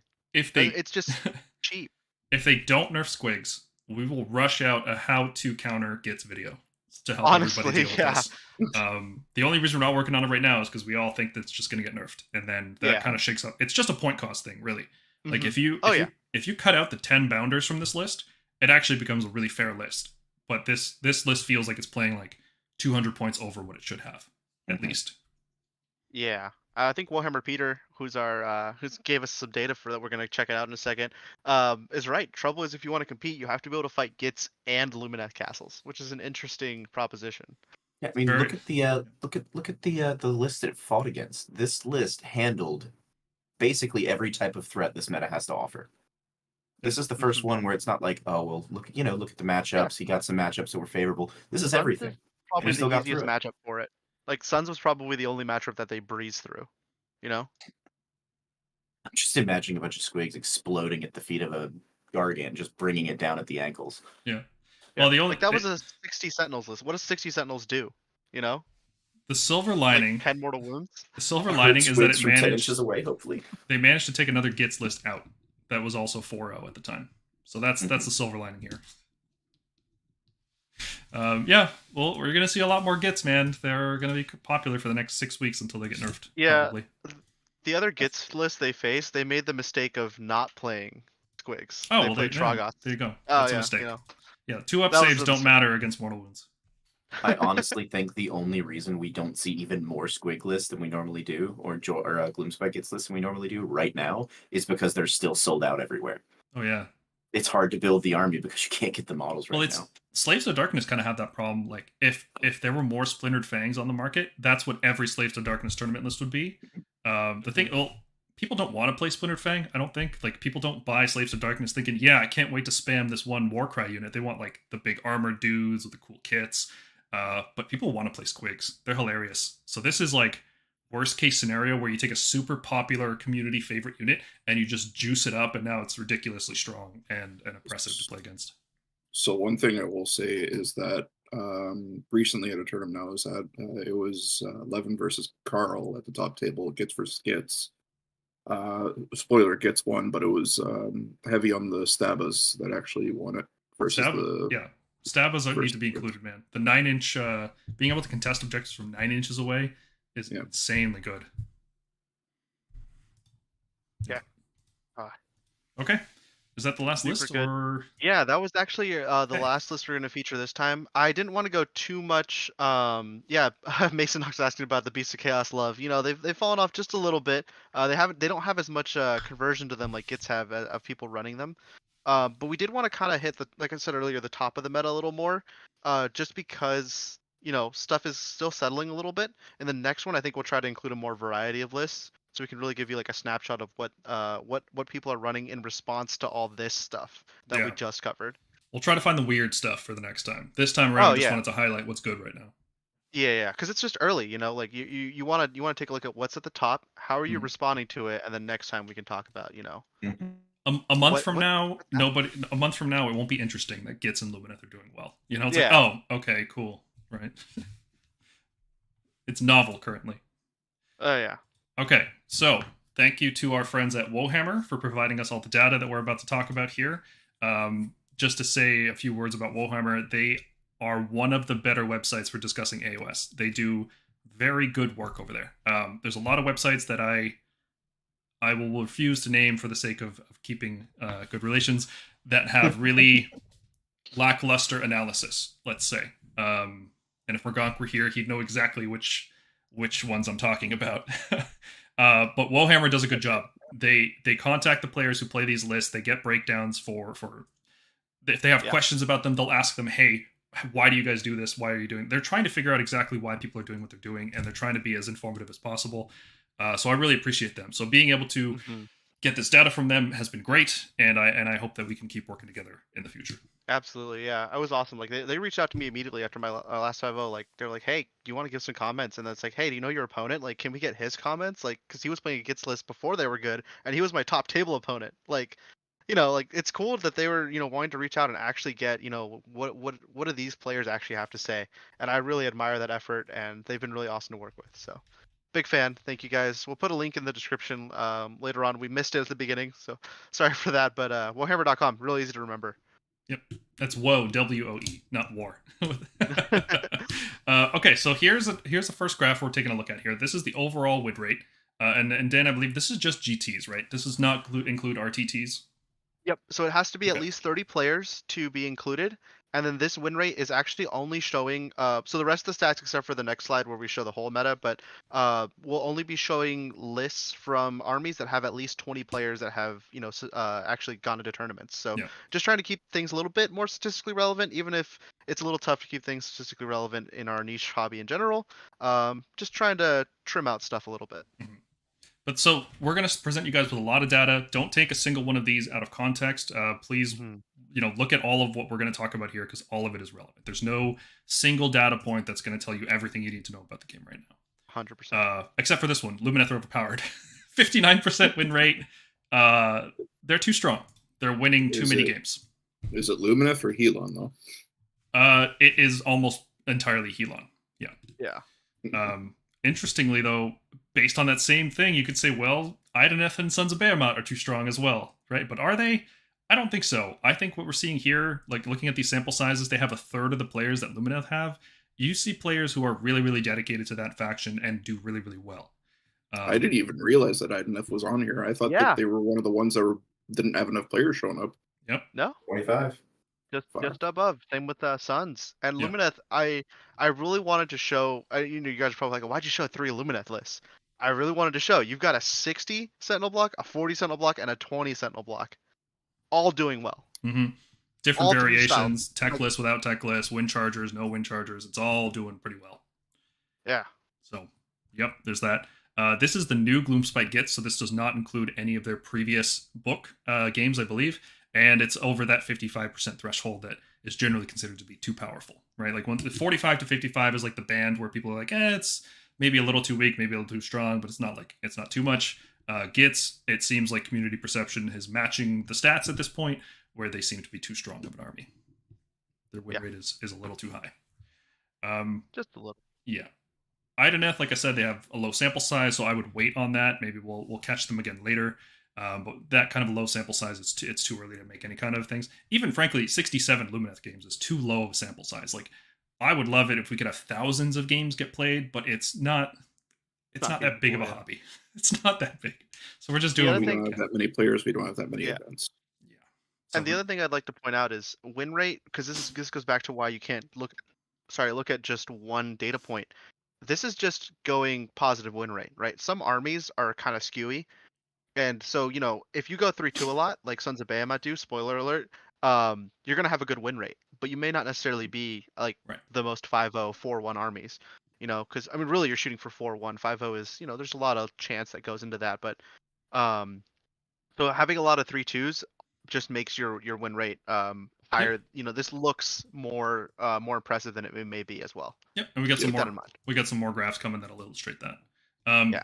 Everything else on here, I would have assumed Fyreslayers would be doing better. 50% win rate. I think they're way better than that. I think once people drop all this Magmadroth nonsense and just start spamming infantry, you're going to see them climb to that 55 rank. They're that good, I think, right now. Yeah, the one list I got to highlight here was the one that actually triple reinforced. Like, I think they really do need to have a triple reinforced block going on. Mm-hmm. My other favorite data point here is Slaves to Darkness are now more popular than Stormcast as far as Finally. GTs go. Mhm. Finally, we're not the beginner army anymore. People can finally stop calling us that. Yeah. Cody, do you think that Ironjaws just needs to pick it up? Like, what's So I think Dealio. it's. I honestly think it's exactly what you were talking. You and me had this discussion in the chat the other day. Is Ironjaws is a very easy army to just not know what you're doing and lose your butt playing. You've got very squishy units with not great saves, and you tend to be lower on the wound count. So without good play, you do tend to see those Ironjaws players lose a lot more. And I think it's interesting looking this over because, Lumineth have a 60% win rate just about with 67 players, which means you've got more players and it's still netting out positive. Sons of Behemoth 56 with 22, which Sons are a lot like Imperial Knights in 40k. They're the gatekeeper army. You either know how to handle them or you don't. And that's what happens is you go 3-0 with Sons, and then you hit people who know what they're doing, and you lose your last 2 games. That's I've got a lot of friends who play Sons. But I definitely think Ironjaws is one of those where good play is rewarded. I mean, LVO, we had 2 players that were Ironjaws. And this is a new book, new edition, new stuff going on. But I think those numbers will net out for sure. It's almost like, if you look at the Go ahead. numbers, Lumineth are stealing the win rate from Ironjaws. Like, it's exactly, it adds up to 100%. Oh, wow. Yeah, so do. Give it back. And I actually, also think we'll see Soulblight move up in these ranks some too. We got 40 Soulblight players with the 42% win rate, but Soulblight really does have a lot of the tools needed to get on objectives, stay on objectives, well, and with way out. that new warband, they certainly do now. Bro, That new I played them warband is yesterday. juicy. I'm telling you, I played 3 games yesterday, and only 1 round did anybody actually bother to engage with them. Most of the time, they just left them alone. I had a reinforced unit that sat on an objective, and nobody wanted to mess with them. And that's fair. That's a tactical advantage you can leverage, right? Before we move on to the I was going to mention before we move on to the next one, I did want to point out too, like some of the, I guess, 2 big bad armies from the last season. Daughters of Cain and Nighthaunt seeming kind of lower now, huh? Mm-hmm. Do you think it's a matter of the meta or like just nerfs? Well, Daughters of Cain. For Daughters of Cain, I think it's the nerfs. I think the Morathi double tap list isn't looking very good right now, partially because of just how expensive everything is, but also just its inability to contest the board very well. It was never a super high damage list, right? Double tap snakes are doing, well, they're Skybolt Judicators. Imagine, you had old Thunderbolt Volley with Skybolt Judicators. Would that be a good list? Honestly, probably not. So they can't even teleport, right? So it's actually like a worse version of that. Before shooting, anyway. So when you're dealing with stuff like stuff that's more durable, things that are Total Eclipse is messing you up, right? Costing you 2 command points to do that, 2 command points to rally. Daughters of Cain is feeling hits from the meta and just its own inefficiency, inherently unable to deal with these durable blocks that are in the middle of the board. It's the magic phase too, because they absolutely depend on Mind Razor to really put out consistent damage, and with Teclis being head of the meta, just that's your absolutely not every turn. Yeah. Just no. What else are you going to try and cast? And then Nighthaunt, we predicted they'd be doing really, really well, but I think what's happening is they're hitting Lumineth and they're losing. I think a lot of armies that are here, Lumineth is so good that it's kind of compressing a lot of different armies, specific matchups. Some armies are getting worse, some armies are getting better. Like, I think Sylvaneth do reasonably good into the Helon version, the Sentinel spam versions of Lumineth, but the Teclis list is going through them pretty well. Nighthaunt is one of those armies that's being suppressed by Lumineth because Nighthaunt don't do super high damage. They're not like, they do charge mortals, which are good, and then they fight reasonably well, but it's not like it's not like 4 fulminators of damage. You know what I mean? So it's like it could struggle to get through Lumineth. Then you add in the -1 hit. You add in the total eclipse stopping you from discorporating. 2 turns. Magic just cutting straight through you. It's a rough matchup for Lumineth. Sorry, for Nighthaunt. Lumineth do great there. So and then Wind Soft Chargers. mortal wounds. And then Wind Chargers just avoid the wards entirely. So like it's rough, man. It's a rough matchup. Even those 2 5 blocks that John was running, I think would have done pretty good work in a Nighthaunt. Yeah, that's like 30 shots, 15 shots, right? Yeah, 15 shots on a squad of 5. From each block. And that even if adds up. What are they on 3s still? It'll be on 2s and 3s. Yep. Yeah. So good. Little bits of damage here and there add up. Mm-hmm. And then, yeah, so let's take a look at the next graphs. So this is everything. Every single army. You can see the most popular army by far is Slaves of Darkness. And then Stormcast. And then, surprisingly, Ogres. Yeah. I didn't think Ogres would even be top 5, but people love them. Yeah, there's a lot of people that play them. Yeah. And then Sylvaneth, which is also surprising. I didn't think that would be such a popular army because it's always been really techy and difficult to play. And then Nighthaunt, Lumineth, it's about where you expect them. Yeah, Fyreslayers are exactly where you think they'd be. Almost nobody playing them. Seraphon are almost kicked out of the game at this point. But waiting for the book, man. I think that's what it is. Yeah, I'm certainly waiting for the book. I would be playing a different army other than Seraphon right now. Flesh Eaters, Cruel Boys, Caradron, all these armies like around the same play rate. It's kind of weird that there's like tiers to this, right? There's like like the there is like sections, right? The 2 most popular armies aren't necessarily the strongest, and then it goes to like the powerful and popular armies, right? Ogres, Sylvaneth, Nighthaunt, Lumineth. Then it's like fan favorites, which is like Skaven, Nurgle, Gitz, and then it's like some armies are being propped up because of power, like Fyreslayers. Yeah, it's kind of interesting. Interesting to see it. Cool. Look how many games Slaves goes 0-5, and Stormcast go 0-5. Like they're so popular, but like, oh man. Oof. Yeah. Just wow. So this is a good idea of the meta. It's very much an armor meta, right? Like meta doesn't just mean what's popular, because like that might determine when you're doing a list building. It's like, okay, I really care about this matchup. I really care about Lumineth. I want to focus more on getting hit bonuses without getting commands off, right? Because I care a lot about that Lumineth thing. But most of the games you're going to play are going to be against Slaves, Stormcast, and Ogres, just as a percentage. So if you can't deal with those 3 armies, it doesn't matter how you fight against Lumineth, because you're just going to be facing those 3 armies way more often. Yeah. I think Gitz have seen quite a resurgence too. I mean, it's, people jumping on it. It's getting up there. Expect it to rise. Expect it to rise for sure. Super easy to collect.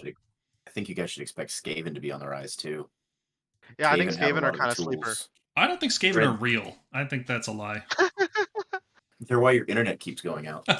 Yeah. But the ability to set up their gnaw-holes, teleport characters around the field, be wherever they want and need to be to score those tactics, like they have all the tools in the toolkit to be really good in this environment. Oh yeah. Yeah. The problem with that army, and I think Stormcast have this problem too, is putting together the right list that can handle a variety of threats, right? And that's going to take some time to figure out. And honestly, the season might be over by the time we figure it out, which is unfortunate. Well, there's also a lot of change coming, right? Caradron new book, Khorne new book, Slaanesh new book, probably Flesh Eaters and Bone Reapers. Like there's so much change happening. The lists we build are going to constantly shift. Please, Bone Reapers, please. Constantly responding. Okay, so Dan, break down these next 2 charts for us, because these are, I think, from like top level competitive play, this is what players care about the most. Yeah. So looking at these 2 charts, we wanted to put them together, even though it's a little probably harder to see, because they work best. Everything should be taken together. There's no chart that should be looked at individually, but these 2 are especially tied close together. So this is the percentage of players reaching 4+ wins. So that could be, that's not necessarily 4-0. That's just, 4 1s and 5 0s, right? Percentage of players you go in. This is the percentage of players that are going to do that. And then the second graph is going to be, oh my gosh, I forget what the T stands for. I'm losing it, but it basically means in winning position. And what that means is how many times those lists go 4-0. Maybe it's Right. times in winning position. Times. There we go. Thank you. I always forget what the T is. And so it's how often does list go 4-0, and then the yellow bar is going to be the actual 5-0 results. So it's basically kind of a conversion. How often can you go 4-0, and how often does your 4-0 actually convert to a 5-0? Now, obviously, these are going to be really small results, right? Not many people get to go 4-1 or 4-0 in general. That's why we always, tell people, hey, 4-0 is the real like goal in this game, right? 5-0 is cool, and it happens every once in a while. But it comes from being consistently being able to go 4-0 and put yourself in a position to win. So tournaments and winning position. Thank you, Peter. Thank you. I always forget. But yeah, so basically, how often do you get to go 4-0, and how well can you convert that to 5-0? This graph is probably a little less relevant right now because we're early enough in the season. But definitely by the next Realm report, this will start to shape up a lot more. But there's some clear outliers here, right? So looking at the 4+ wins. Stuff that matches up versus the stuff that doesn't match up on here. I thought that was interesting. Obviously, Lumineth, right? Lumineth is just at the top. They just are. If a third of the players are getting to 4 wins in a row, that's a clear sign that faction is too strong right now. That's insane. Mm-hmm. And they've got 67 players. That's one of the higher ones. If you look at the previous graph at all, they're up there. They're in the top quarter, comfortably in the top 5th. Right, of all the armies that are being played. Mm-hmm. So it's it's not insignificant. It's interesting that Flesh Eater Courts gets up there, and I think that goes back to what you were saying earlier, Paul. Is you got some really dedicated players, but if you look down at the bottom, you see that those 4-1s, they're not from going 4-0 and then dropping it, right? They're from going, they'll go 1-2, or they're submarining. 1-3. Yeah. So they're submarining more often than not.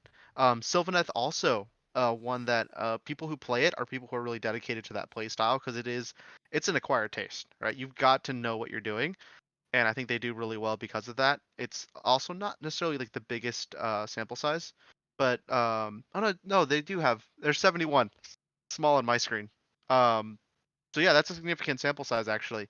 But you see like half the time they might convert that 4-0 to a 5-0 as compared to like Lumineth, who are sitting a little bit higher than maybe like a 60%. Yeah, 60%. So, it's a little easier for them to do so.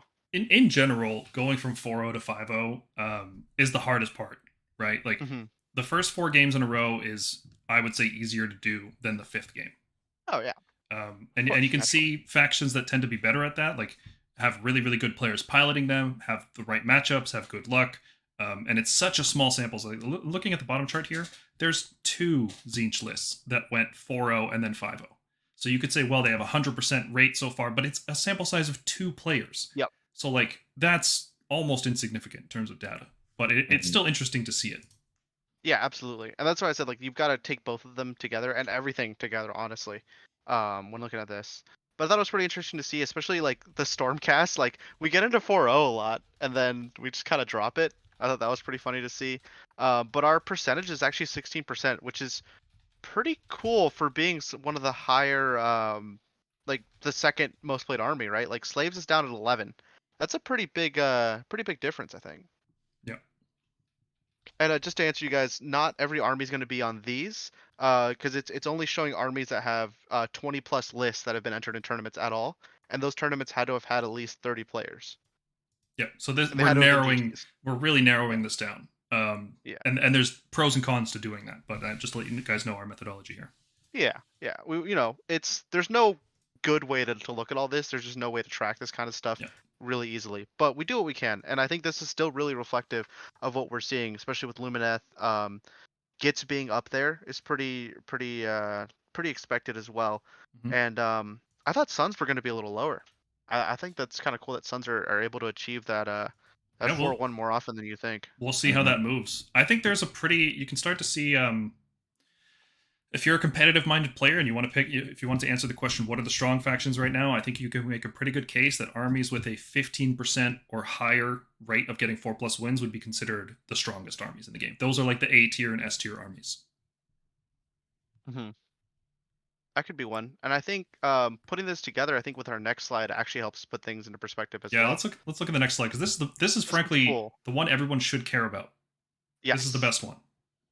Paul, do you want to take this one? Yeah, this is the percent of players for each faction that win more games than they lose, which is what you should care about because this shouldn't be a super competitive game. This should be a fun game that you're playing on a weekend to get away from your wife and kids, have a beer, roll some dice, argue about some poorly written rules. This is what should be, right?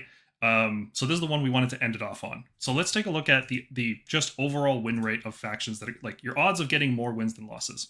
And there's some surprising ones on here. Lumineth are not the highest one, right? Somehow, Kharadron Overlords, maybe because of the small sample size like we keep talking about, and almost Sons of Behemoth are either higher or about the same as Lumineth. So even though everybody's getting real sweaty with Lumineth right now, there's a couple mad lads out there just flying around on jetpacks and suplexing their way to a great time in tournaments. Yeah. That's what it's all about. Flesh Eater courts too, dude. Yep. Like, that's what I'm saying. Like, these are people that care about their army. Like, Cody, what do you think about Flesh Eaters right now? They're in a weird position, and it's like you said, it's a favorite army type of thing. So if you're playing Flesh Eater courts at an event, it means you know exactly what you're doing with them.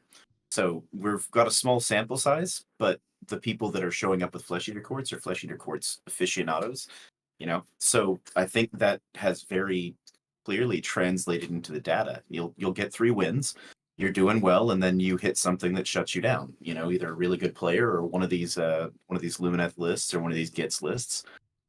It's not a whole lot of Terror guys can do against a squad of squigs. That's it. Squid Squad. Yeah, so this kind of tells a story as well of overall game balance. Looking at what people generally consider to be the weakest factions would be like Cruel Boys, Ironjaws, Soulblight, and I don't personally think Ironjaws are bad, but in terms of overall community perception, like we talk about the tournament level, but if we talk about like everyone included, Fyreslayers are at a 40%, right? 40% of the players are able to go a higher win rate than a loss rate. That's crazy, given how strong that faction is. Ogres are under 50%. Less than half of players with a big sample size are getting a higher win rate than 50%. So if you know, the previous one, we said if you wanted to play the most competitive army, this is what you would pick based on. If you were trying to just win as many games as possible, this is the one I would pick based off of. And we'll keep updating this data as we get more as more tournaments happen. But yeah, just because an army is S tier doesn't mean it's actually getting a good win rate.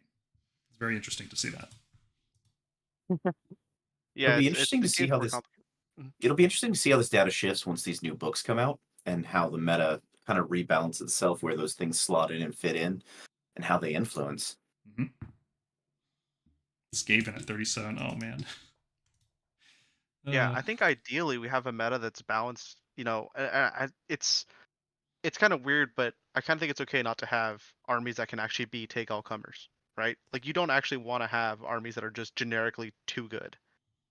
And you know, Stormcast was kind of that for a little while. You know, back when we first had our book, we were kind of a little bit generically too good. We were able to do a lot of stuff. So I think, you know, some of our stuff was a little deserved. Maybe other things aren't, but it's good to see how this data balances out. All right, well, let's open it up to kind of a general discussion, season 2. Before we go into an updated tier list, we're about an hour and a half into the stream, so I kind of wanted to I posed some questions here because this is stuff I'm interested in exploring, and I kind of want your guys' opinion on it. So let's just do it. We predicted there'd be an infantry meta. Is there actually an infantry-based meta? I think the answer is yes, based on what I've been seeing. There are big, durable blocks of dudes fighting it out in the middle of the board. And yeah, so how about you guys? What have you seen? I think you're definitely right. I think this battle pack has a lot to do with that too. Not even, you know, the Galletian Champions and things like that, but the objective placement in all these missions and how mid-board bully armies actually do have some weight. You know, you get onto these objectives in the middle of the field and you can just sit there and slug it out and creep ahead on points that way, and you got to have that staying power we talked about. So I think you're right. I think the infantry meta is definitely here. It's not about getting there, it's about staying there. Yep. Getting to it first, I think, is also pretty important. It seems like there's a lot of advantages to going first right now that weren't obvious when we first looked at the battle pack. Things like a lot of the battle plans have an even number of objectives, and the scoring is based off controlling more objectives. So if you go first, you keep your home objective and you put one model on a neutral objective. And if your opponent wants to max score, they now have to control 3 of those 4 because they need to control more than you. Whereas on your turn, you only have to control 1. So you can take a very strong defensive position, like we're talking about these defensive units, just stick them in the middle of the board. Everything is kind of centralized around 2 objectives instead of 3. It seems like a really big advantage. Yeah. Looking into it, we're looking at how does Stormcast adapt, and of course, how other armies adapt, but just Stormcast channel, we'll take a look at Stormcast here first. I think it's really telling that... It's 2 words, man. I can summarize it. Lord Castellan. Yep. That's it. That's how we adapt. Even if you look at our starter competitive list, what changed from last season? I added a Castellan. Yeah.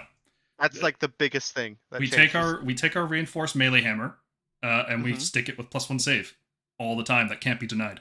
And then sometimes Mystic Shield, and then sometimes Foz Protection. We build up a super durable block in the middle of the board that nobody can kill. Yeah, you look back at Matt Swinney's list. It's that, right? You have a Castellan, you've got a block of Fulminators, go for it, right? Yeah. You got your Sharpshooters to take out some GCs. You just got to make smart plays, right? So I think that's a big thing about Stormcast Adapt is more than the play style. There's not a lot of too much like list tech. Like I said at the beginning of the season, right? Don't go overboard with the list tech. It's subtle changes and how you play that's really going to matter, right? If you change up your list every tournament, you're going to have a bad time. You're going to be like, oh, that didn't work out. I need to change this. Oh, I need to do that. Cody, you're smiling. I know you want to say something. I feel called out. Yeah, no, I'm notorious for making last-minute list tweaks and last-minute list techs. And you're absolutely right. You end up missing stuff. You end up not remembering rules for the new things you plugged in.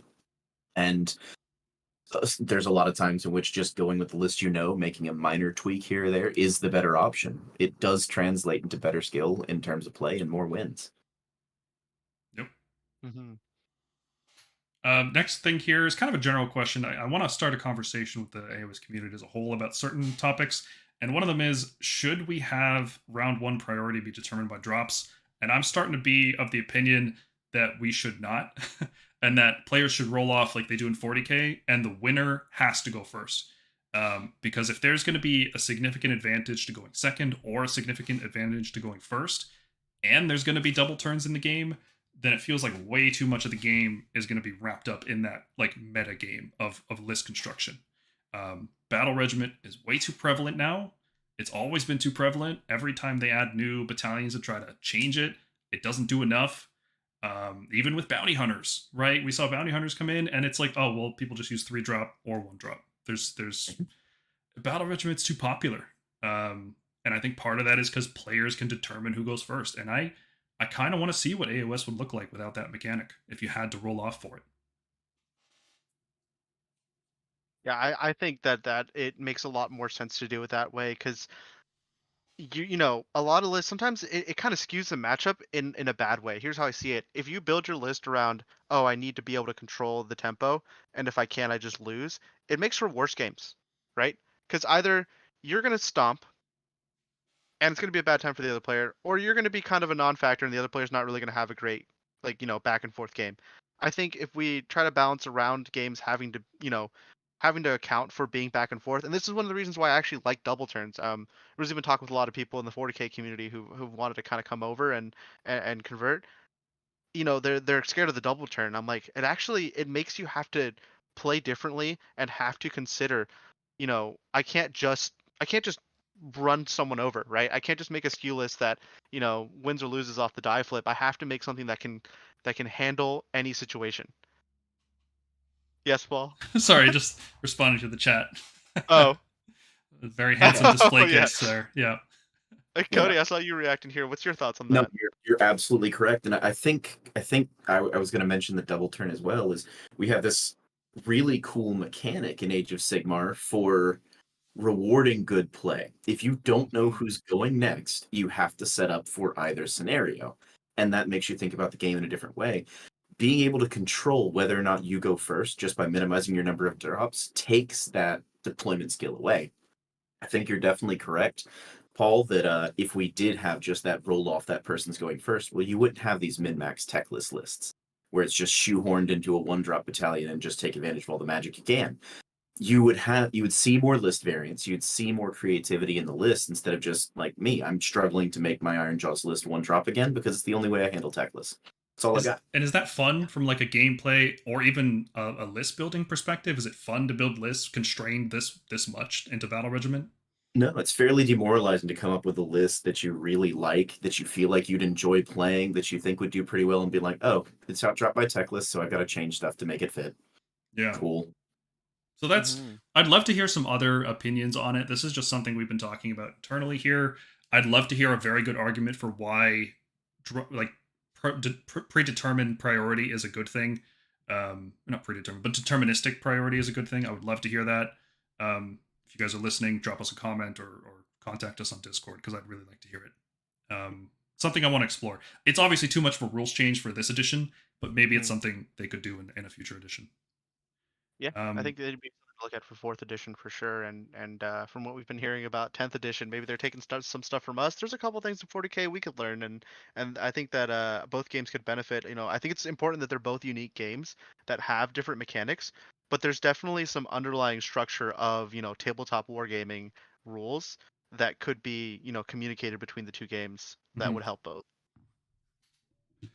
All right, next topic, and I kind of want to hear answers in pairs here, because James and Dan, you guys started more or less with 3rd edition, and then Cody, you're a bit more old time AOS player. Is this GHB? Are these the best battle plans we've ever had in this game? We'll start with Dan. What do you think? Oh, okay. I was about to say I'll let James go first, but I think so. I think that this is the first time I've looked at a GHB, which I've only looked at 3, where I'm like, yeah, let's roll the battle pack, see what happens, right? Like, you're actually able to do that, and then from like a TOing perspective, even though I haven't this season, it's nice to actually have a variance, right?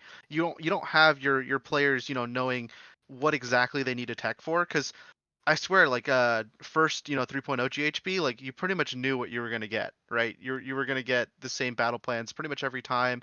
You could really predict your TOs out. There's a bit of a metagame there that I kind of didn't like too much, but I also took advantage of, but also didn't like. Like you knew what was coming, and this season you really don't know. And I really like in packs like not announcing battle plans until like the day of, for example, something like that, because you really keep people again. Building a good list should be something that can handle different situations and have choices that are made, right? So like I said earlier, I don't think that all comers lists are good, but choices are good, right? You've made this choice and you know that you're going to play around this choice. I think that's what's important. And the battle plans definitely play into that as well. Yeah. My thoughts anyway. James, what do you think? I think we're at a bit of a middle road. There are definitely some really solid battle plans right now. Ones like Jaws of Gallet and Only the Worthy come to mind, but there's also some real stinkers. You can pretty much nuke Realmstone Cache and Twists and Turns out of the General's Handbook, and I don't think many people miss that one those two too much. Kind of like the Cache.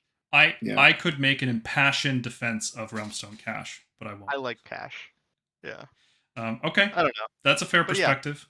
Twist and Turns is universally despised. I can't. Yeah, that's the worst one. It's like, it would be fun if you and I were drinking in my basement. That would be super fun to play that one, right? We just don't care what happens, but nobody's going to play that as a serious battle plan. Yeah. Also like the only one, so. Okay. Cody, what do you think? Is this the best battle plan pack we've ever received? You've seen a lot of GHBs. I think it's on the right track. I think there's a ways to go still. I think what we talked about in terms of the one-drop battalion kind of stifling creativity, because when I first looked at this battle pack, I was very excited by the room for innovation in terms of building to play these different missions. A lot of these mid-board objectives, pop up a gravesite, pop up 60 zombies surrounding an objective, and hey, you got to cleave through that before you can even touch it. Cool. That's a cool design space. We do have some non-bows.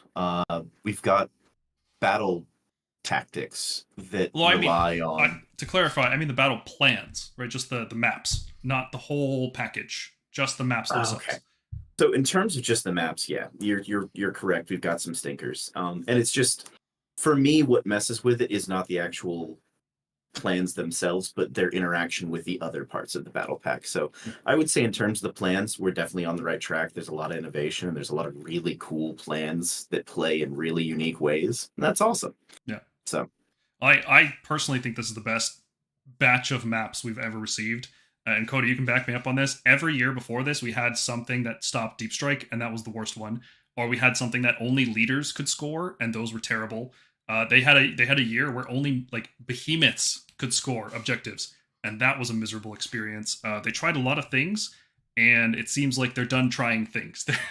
They're just keeping it simple. Map. Here's a deployment. I could do without the zigzag deployments. Not a fan of those ones. But everything else is it plays and feels good. It feels good to out deploy people, especially. Like, I know we're talking a lot about one drop, but it feels, when you're playing against two players who don't have battle regiments and are going like 6 to 12 drops each, it actually feels good to be like, I'm placing this unit here, and I'm going to place this unit in a response to that over here. It feels really good on these maps in particular. All of the different deployment types being unique is pretty cool too. 100% agree with you on that. Now, something that I've noticed, I don't know, you guys have a little more experience than I do. I think I like this season a lot because it promotes the like more skirmishy side of AOS. And I kind of think it makes all of my list building more diverse than before, where speed of units mattered so much more. Like, I'm still playing a lot of dragons because 12-inch move is great and all, but at the same time, do you think that this more skirmishy pushed map pack is best for the game as it is at the moment? Or do you think that there's still good space to have those, like our old, what was the opposite one with the Skaven? Like the long wise deployments, right? Tunnel something or other, Lurkers Below.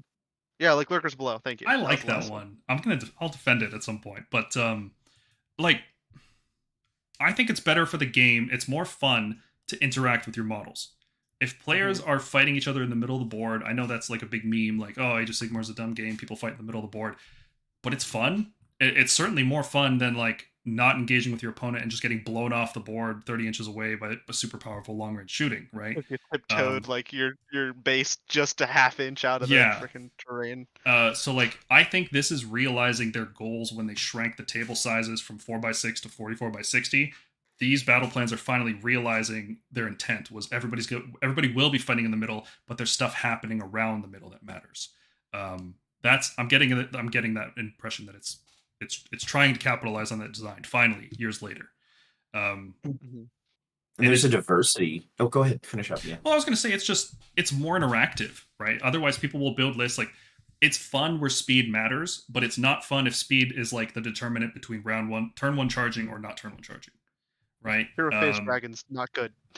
Yeah, right. Like 12 inches feels good right now. Last season, it didn't feel good. It felt like there wasn't that much of a difference between 10 and 12. But now it actually feels like, well, I've got this extra speed. Like when I play a Karazai list, his 14-inch speed lets me actually push him back from the front line and still be able to engage round one. And that feels like a good tactical decision. He's got this special thing that nothing else in our army does, that extra 2-inch move. And it allows me to play him differently than I would play other models. And that feels good. You also you get rewards for playing these missions in a lot of different ways. They don't reward just one play style. They don't like all of them don't reward just castling up and shooting somebody or just bricking up on objectives. You can have a couple of like the wind charger units to fast cap and then counter charge when they take them from you. Like you can play that ebb and flow game. You can get on stuff and just try to hold it as well as you can, or you can just refuse to play that game at all, and just go attack your opponent in their deployment zone and keep them from scoring because they don't have anything left. Like, there are different ways to play these missions, and this pack does not universally reward one type of play over another. And I think that's great for the diversity in the game.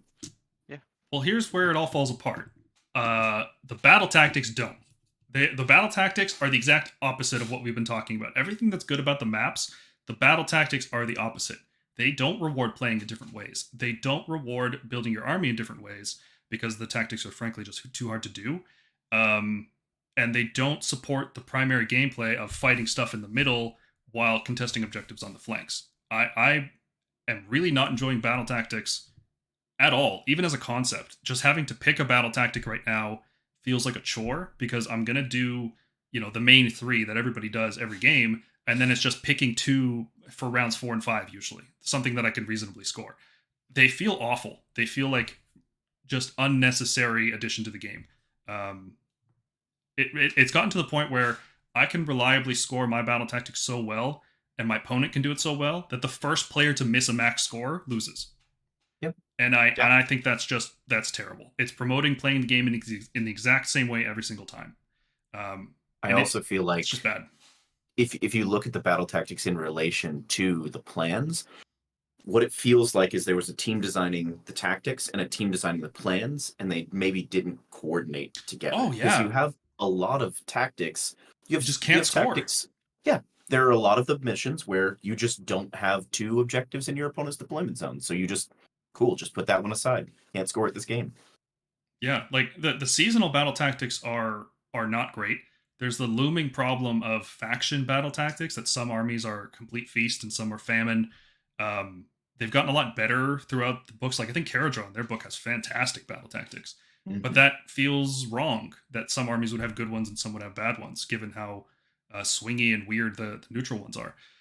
I'm at the point where I kind of just hope battle tactics don't come back in 4th edition. They've tried a lot of different ones. I'm not enjoying them. I think you could work in other secondary objectives into battle plans that would be a lot more interesting. Because like Cody, you can back me up on this. The other guys here, they just started with 3rd edition. But like battle plans in 2nd edition didn't really have modular scoring like we have now. There was no like score a point if you do this, score a point if you do this, score a point if you do this. It was like you get max score or nothing, right? But now it's like you can get a point just for having an objective, and you're not completely blown out of the game for not having 2 objectives that turn. So I think the battle plans themselves could just have like a small battle tactic written into it. Something like, I don't know, have a hero on the edge of the table in this round or something. Like something that would change the way you play the game instead of basically just taking you on a slight detour throughout what you're going to do anyway. Well, some of them have them right now, right? Like, yeah, they do. I forget which one it is, but it's the one that has 3 objectives. We played it recently where... bonus point with a champion, right? Yeah. Yeah. That one feels good. But it's not battle tactics that feel good. It's that map specific condition that feels good, right? Yeah. So I don't know. I this is another one of those wider conversations I want to have. Is like, can we just get rid of battle tactics from Age of Sigmar? Or I think they're just making it too complex. Like, try explaining battle tactics to a new player. You know, they play the game like start a hero phase. Okay, I want to do my stuff. No, hold on. You have to pick a battle tactic. Okay, well here's the list of them. You have to read through all of them, try to understand the context in which you do them, try to figure out some kind of hierarchy of which ones are better than the others, and then make a decision. Like, that's too much, man. We don't need it. I think we can get rid of battle tactics. What do you guys think, though? Am I crazy? No, it feels like some of them weren't designed well for this edition, because we have, our battle tactic where we've got, deal with an enemy with your general. Well, in an environment where we're rewarding little 5 wound 4 up save 5 up save characters, or whatever your army happens to have, that's a hard one to get. Ironjaw's, unless you're making a crusher your general, like the caster's got your coolest warlord trait, but what am I going to do, go kill somebody's unit with a little 5 up save caster with 5 wounds? Like, yeah, it's funny you mentioned that, because I actually kind of like that one of the tactics is kill something with your general, because I think it does the opposite. I think it kind of helps towards the diversity of, this is a tactic I can do even though I'm not playing into the season. And this is something I've just done, like as a Dragons player, like having my Nitroconus actually be able to do that tactic is really nice. As someone who's playing a list that is trying to not interact with the season rules, I kind of like that one a lot. What I think, I do agree though that the other ones, like it's a little too pushed, right? Like Gargant's like you have to use book tactics, and that's I can kind of get where you're at with the idea, like maybe the idea of tactics isn't that great, but I personally think it should be something similar to 40k. Something that we can probably take from that side of the game is to and I don't want to overload things with stratagems, like Miguel just kind of mentioned the stratagem problem. I don't want to overload it. Like I think like having like a couple tactics, like instead of having the 5 book tactics and then like most of them are useless, why not just have 2 or 3 book tactics that are balanced in each GHB for each army, so that you can take and give some power from armies as well from the tactics, and also give them a way to score without having to play into the season so hard as these tactics are going. That could work if they design it well, but they haven't to this point, and it's been I think all of this been a few years now. Yeah, good game design. Like there's not really a solution that really makes things easier for GW to just turn the brain off. They need every decision they make has rippling effects, right? Like they'll buff something, it changes something else. It's a kind of thing where it's like if you do it poorly, it makes the game worse. and if you do it well, it would make it better. But like, Mhm. I There's don't no think middle they, ground. yeah, they haven't done it well enough to justify including them. I'd like if they can do it well, I'd like to keep them, but I'm starting to think just get rid of battle tactics. Paul, I think Maybe. you're on the right idea with some sort of hybridization, though, because the ones that are implicit to the missions, where you get extra points for feel great. killing this unit with that unit, Yeah. they make the game more interactive. Like that mission feels better to play. And that I think you're complexity is tied to that mission. So if you never do that mission, you never have to learn that system. And by the time you get to that mission, it's an additional little cherry on top of the complexity that you've dealt with. Right. So I don't know. Maybe. If you guys have a different opinion about battle tactics, let us know. It's Yeah. one of those things we're trying to discuss.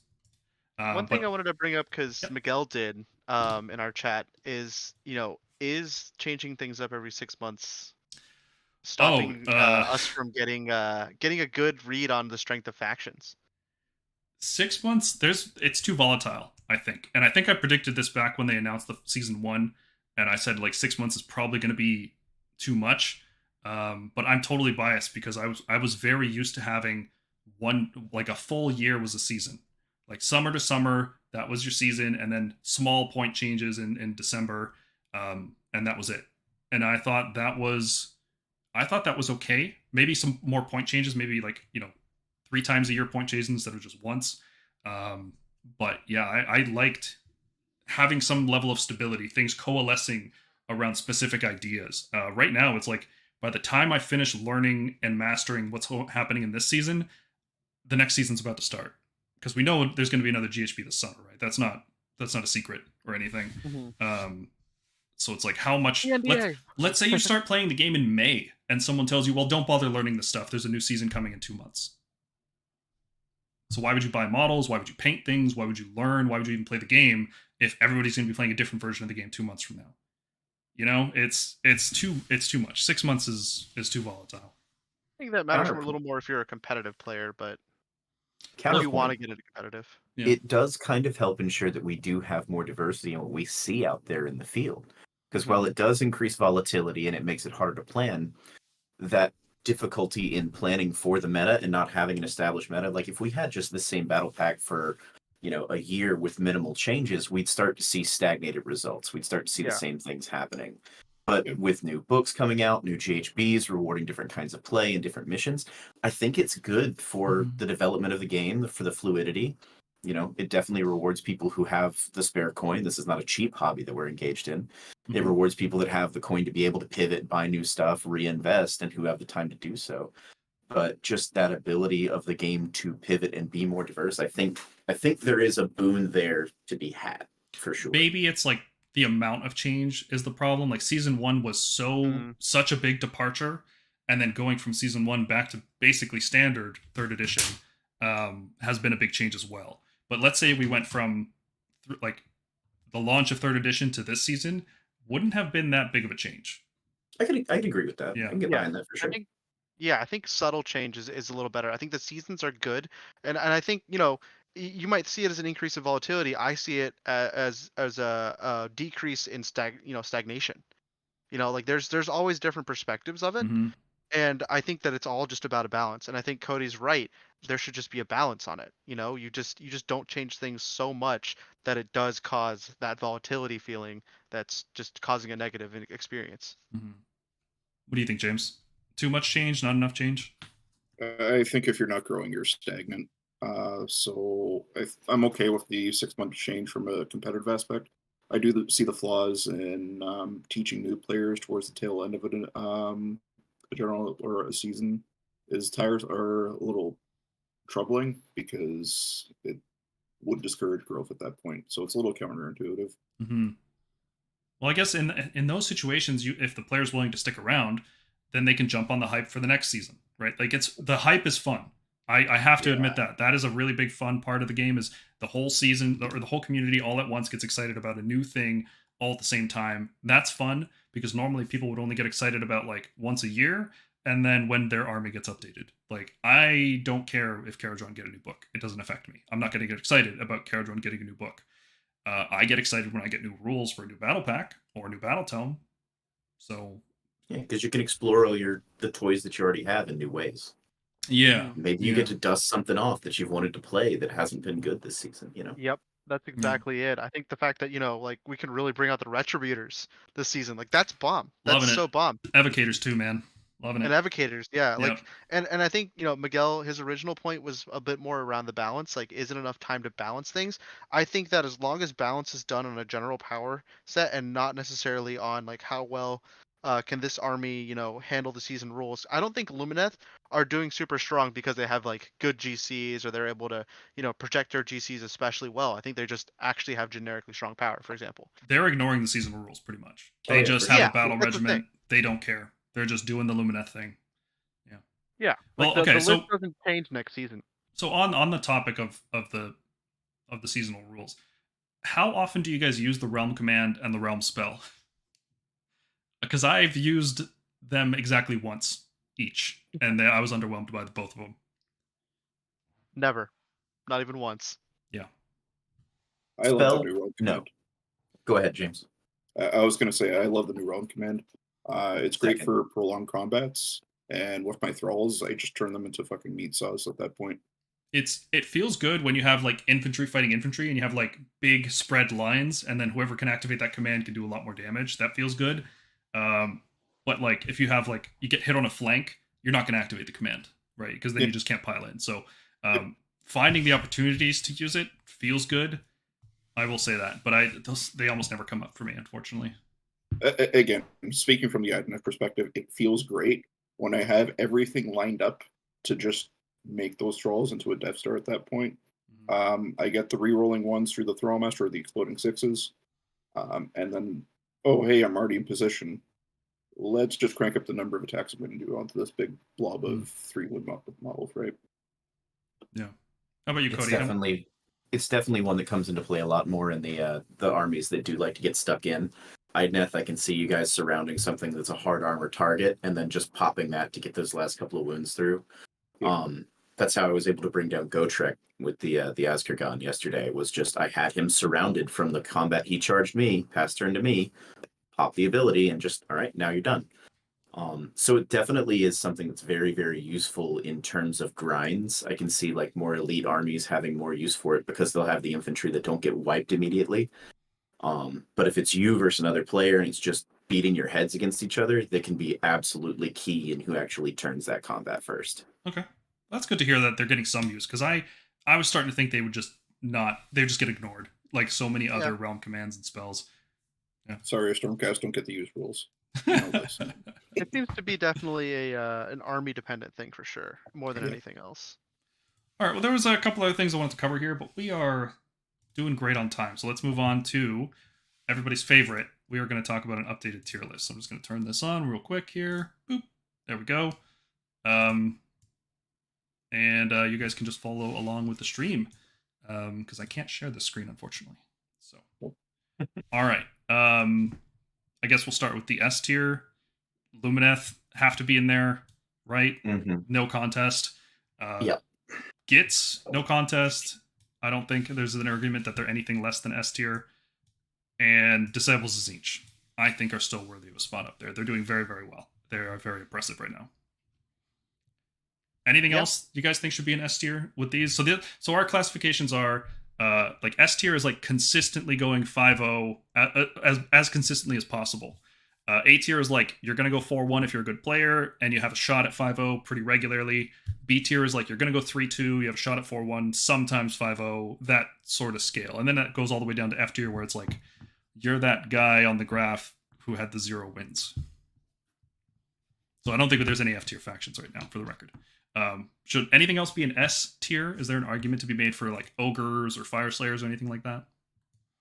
No, I think we're good with those 3. Okay. See, for me, I don't know if Tzeentch makes it into S tier.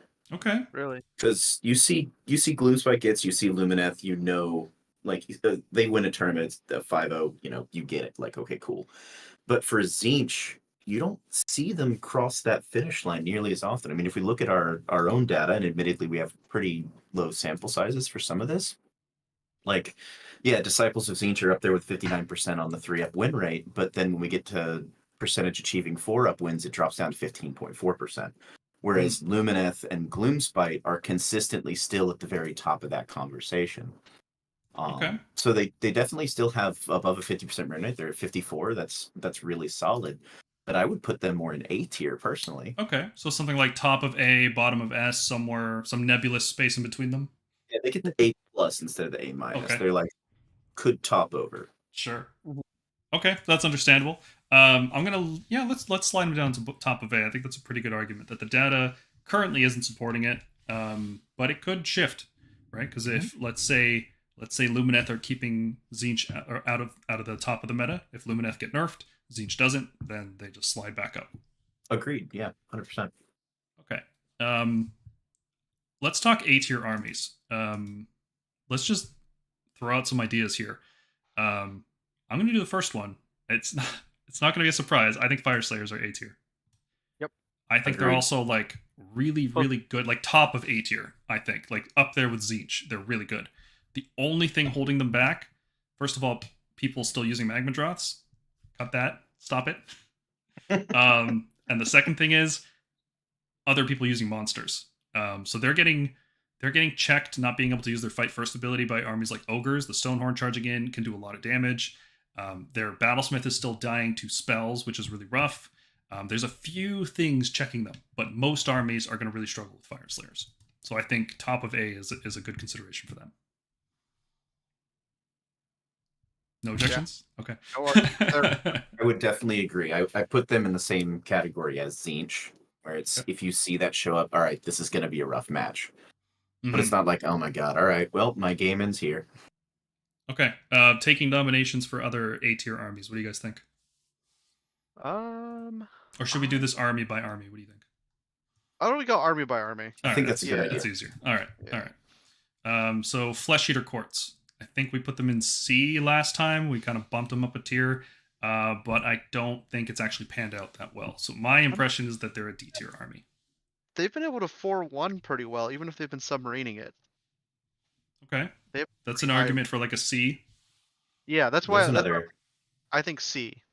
There's another data point that'd be interesting to have is how many of these armies are, if they're 4-1, how many are 4 and then 1 or 1 and then 4? You know what I'm saying? That was what we looked at earlier. They don't show up on the 4 and then 1. Yeah. They don't show up on 4-0, basically. Mm-hmm. Sounds like they're submarining through the lower brackets. Okay, so we can call them like bottom of C, something like that. Yeah, I think they're bottom of C because I think that they do have some play because they're able to, get those 4 wins, and that's that's something. Like that's not nothing. But at the same time, it's inconsistent. They're not 4-0ing, so it's a kind of bottom of C thing. Mm-hmm. Well, chat's talking about Daughters of Cain, so let's talk about them too. The nerfs hurt them a lot. I would have called them like at least A before. But this season it seems like they're somewhere in B. I'm not sure where, but they're not performing as well as they used to. The nerfs have been huge, and their win rate doesn't seem very, very strong anymore. Mm-hmm. Is there an argument to make them better than this or worse than this that I'm not seeing? Are they even B tier, or do they move down to C? Like, are we more scared of Daughters of Cain than we are about the army we just talked about? Well, let me give you an example of what I think is the premier B tier army, and I think that's Slaves to Darkness. I think they are exactly right in the middle of B tier. I think they're oppressive to some parts of the meta. You have to deal with their 2-up saves and their 5-up rune ward, but once you pass that, you're doing just fine. They're not a slow melee army, but they're a melee focused army. Would you say the same is true for Daughters of Cain? Daughters of Cain has tricks. Slaves really doesn't. Slaves is like even more honest than Stormcast, unless you go Ravager spam. But I would say most Slaves players aren't doing that. They're doing like big blocks of Knights and Vanguard and Chosen and stuff like that. So that's kind of what I'm going off of here. I think Daughters of Cain have more tricks than that. But their stats don't kind of match their tricks, right? So it's kind of like I would put these two kind of on the same pedestal. Okay. So with that frame of reference, would you think Daughters of Cain B tier or better or worse than Slaves? Worse, I think. So. Worse. Okay. Enough to be like Flesh Eaters? No. Okay. I think they respectably enough still stay in B. I don't know, Cody. What are you thinking? Speak now or forever hold your peace. I think B tier is still the way to go because good players with that army will still do well at events. It's not an army that you can just pick up, throw it on the field, and expect to just roll people. It does. You're right. They're built around tricks. Slaves to Darkness is can you get through -1 rend, -1 to wound, and some armies can, some armies can't.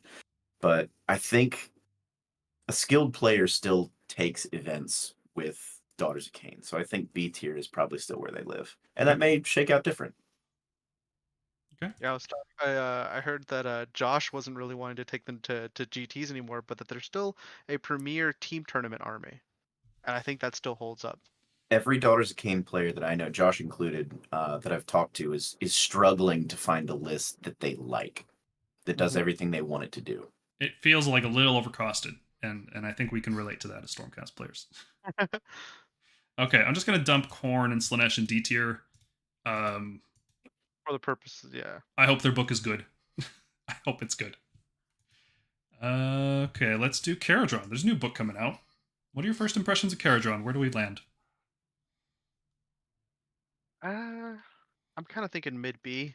They don't seem to do anything especially well, but I think the army is well enough designed, and I almost think the army was a little too well designed in the sense that GW took a hard look and tried to make sure they closed all the loopholes, right? Like they tried to close a lot of combos that didn't get too crazy. Even putting out that FAQ, like immediately they put out that FAQ to make sure that that Ren stacking didn't happen. Yeah, you don't want chemists double buffing units, triple or quadruple buffing. Imagine Arcanauts with Ren 5. I want to. I was excited about it. Let's go. Yeah, I was thinking they'd actually be worse than B. My initial impression was C, but then somebody pointed out that you can spell and bottle the bridge, and that would allow you to transport either 30 Arcanauts or 15 Thunderers. You can do a combat landing to disengage a chemist near them, and then they can give them Ren 2, and then the Arcanaut Admiral can buff them up. So I think there's play, but I think they just have so many bad matchups that I can't see them higher than B tier at all. I think we need more data. I think we need to see how they play into. Like, we haven't seen how the list really shake out very well. Yeah. So I would say a starting position of B would be fair. Yeah, I'm thinking middle of B is what I'm getting from them. Even just like analyzing it, not even just like putting them in a fair starting position. I do think that they're going to end up in the middle of B. Mm-hmm. But obviously, this is just our first impressions of the book. Yeah. And I think it reflects exactly what Paul was saying about Daughters of Cain. It's going to be an army with tricks, and players who can figure out those tricks and employ them well are going to do well. Yeah. So that's usually enough to get a 3-2 at least, which is about where B tier sits, right? So Okay, so that's our metric, is B tier is 3-2. pretty much 3-2. It's like 5-0, 4-1, 3-2, and then there's Okay. variations within that depending on player skill. Let's talk about Idoneth, James. You've been playing them a lot. Where do you think they land overall? Based on what I'm seeing from the data, maybe like a mid to high B. Okay. I would put them higher than Slaves, in fact. I think they're pretty good. They're like a B+. What do you think, Yeah. Cody? You've had an Idoneth stint. I have the same problem as Daughters of Cain. I can't settle on a list that I like, but they do everything this pack wants to do. They can get characters where they need to be to score objectives. They've got the staying power to actually stay on objectives. They've got fast cap to reach out and touch someone. I would agree. They have all the tools they need to do well, and I think they probably are objectively a little bit better maybe than Slaves, like we said. Just because of the added mobility that they have. Their problem is still just taking damage, right? Because they're fairly elite, even though they can spam Namartis. That's still like 130 points per squad.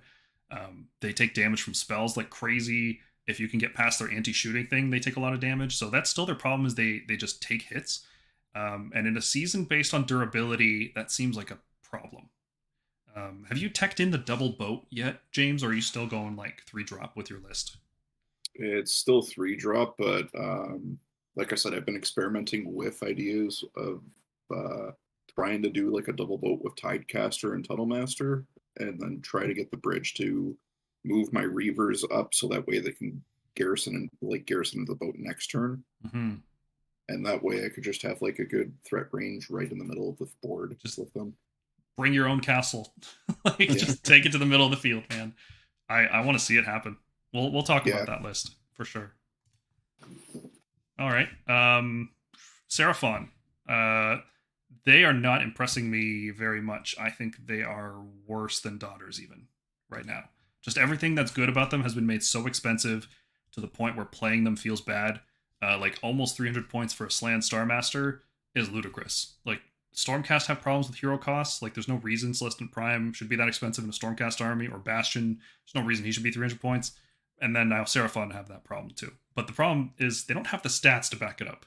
Seraphon are like a jack of all trades army. They do everything just a little better than most of their armies. But when you jack the point costs up, that doesn't work anymore. So I'm thinking they're not bad by any means, but I'm thinking they're worse than Daughters, I think.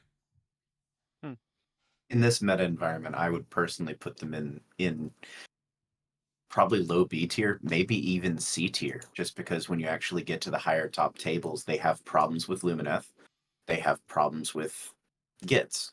They have problems with Stormcast, man. They have a lot of problems with Stormcast. I've been playing that matchup on both sides, and Seraphon have a rough time unless you get the Skink Mortal Wound combo off, but Sharpshooters just makes that really difficult. Mm-hmm.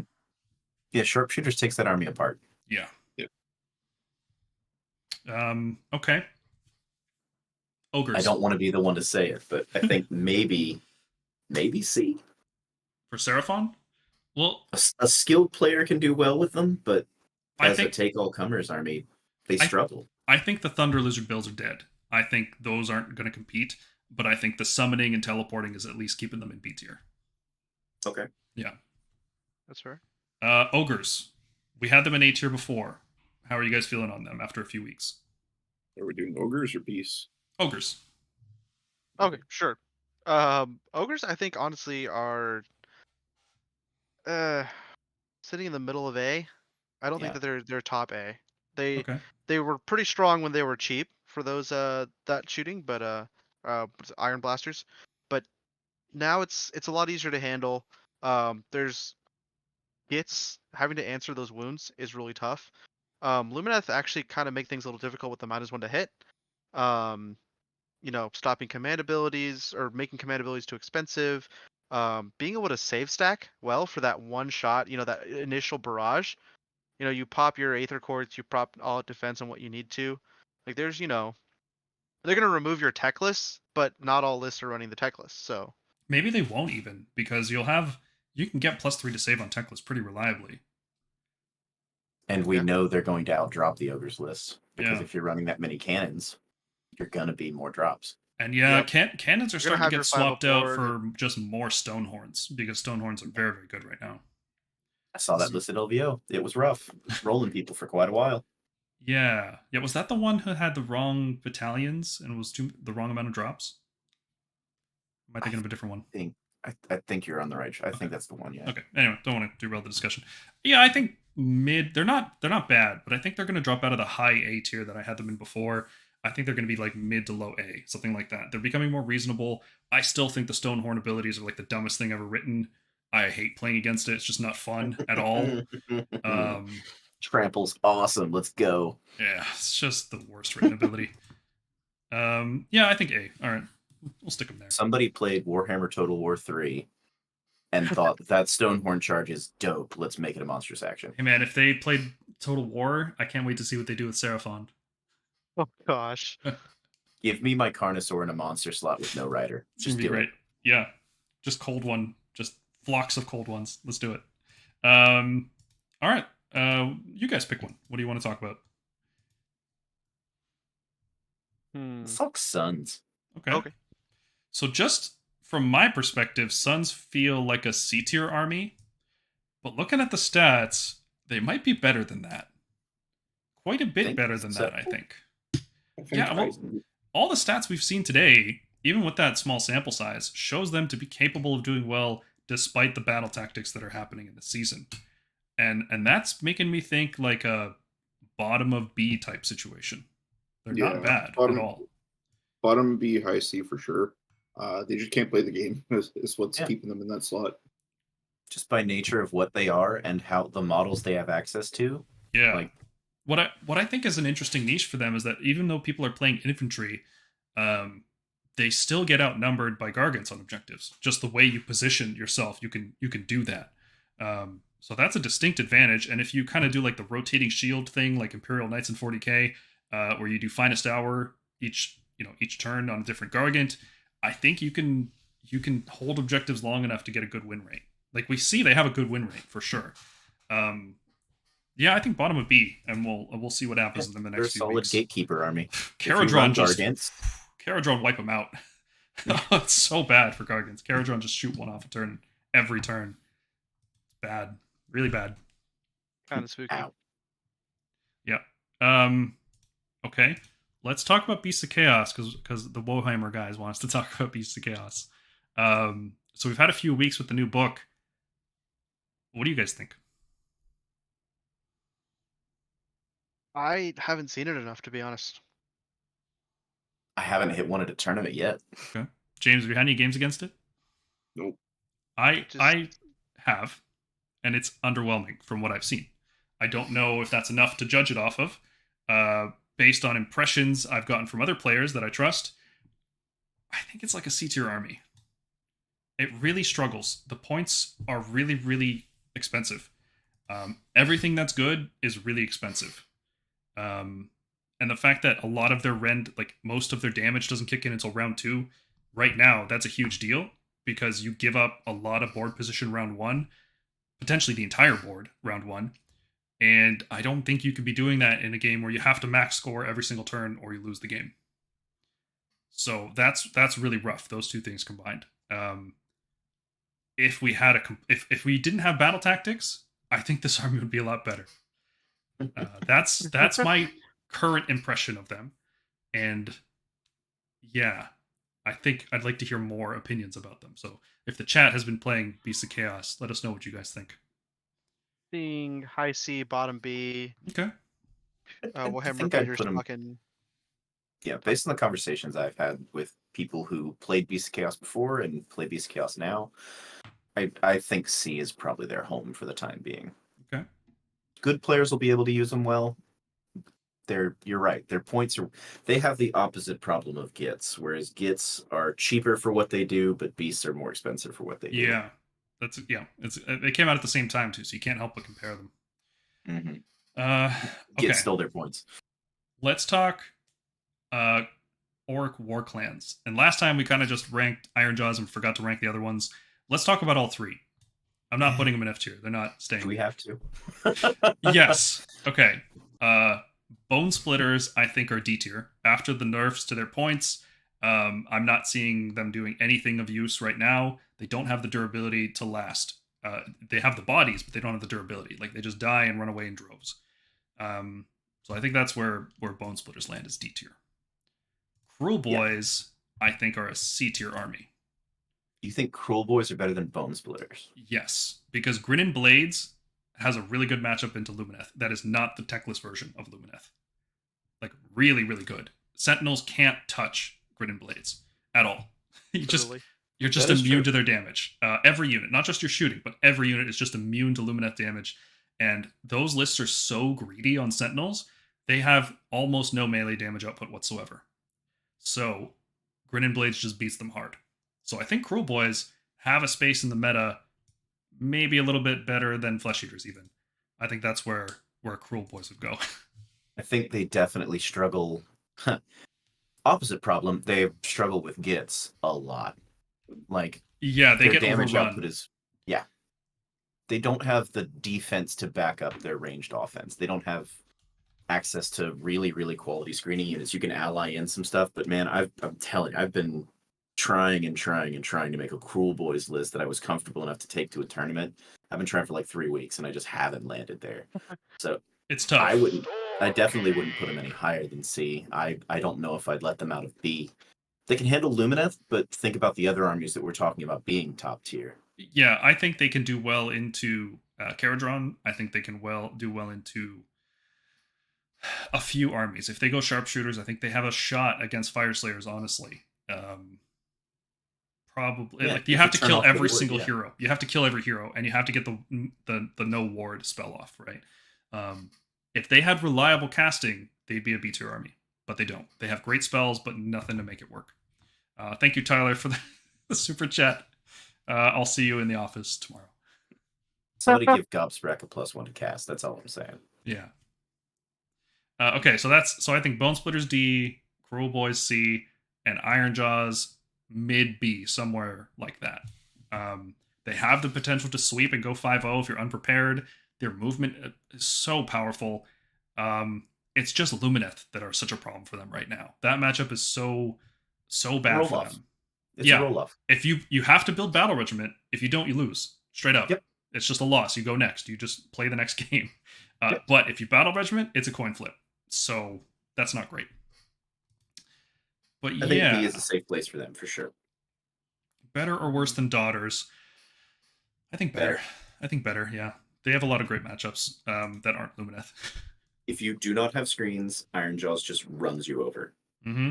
And if you don't have enough screens, right? Because they just smash and bash with yeah. like 4 different units. It's great. Yep.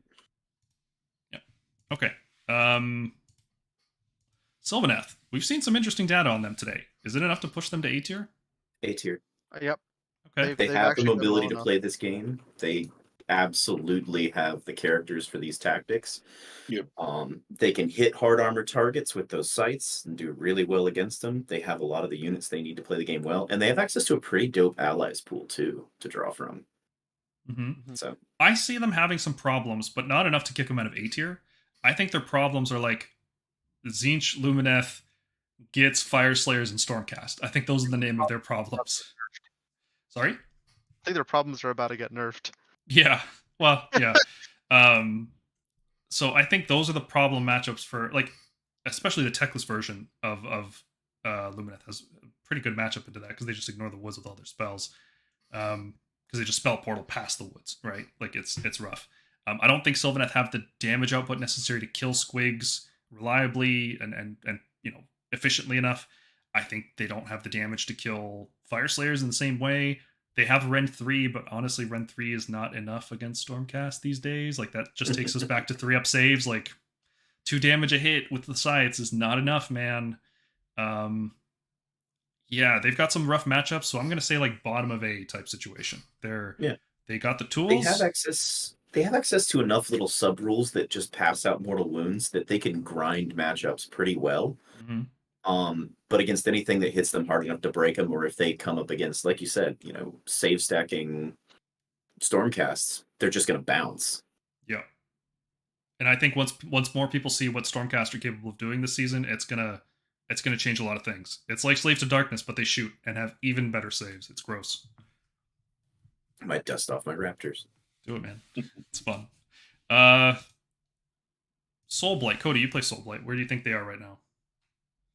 Oh, Soulblight suffer from the same problem Cruel Boys do, where everything in their book is almost good enough.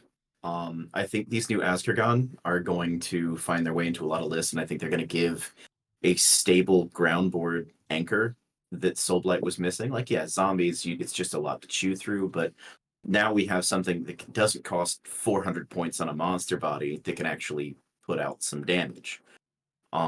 Grave sites are a unique way to give some mobility. Like if you want to outdrop techless, you're equal drop techless, you can put a bunch of zombies, bunch of graveguard, whatever you want to on objectives, teleport characters with tunnel masters, whatever you want to do just to get them back in range, and you can grind with people. And I think we'll see a lot of slugfests with Soulblight. But at the same time, they don't have a lot of the same tools that some of the armies have. So I definitely wouldn't put them. I would say low C. I would take them against Beast of Chaos. I would take them against a lot of these other lower tier armies that we're talking about, but they do get outshone. They want the magic phase to be their bread and butter, but every other army that does magic does it better. Yeah, that's pretty much their problem. Is their discount Gitz right now in a lot of ways. Gosh. They just do Gitz worse than Gitz does.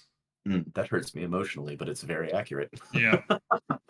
Well, if you eat some mushrooms, you feel a lot better, I've been told. Man speaks wisdom. Okay, fair.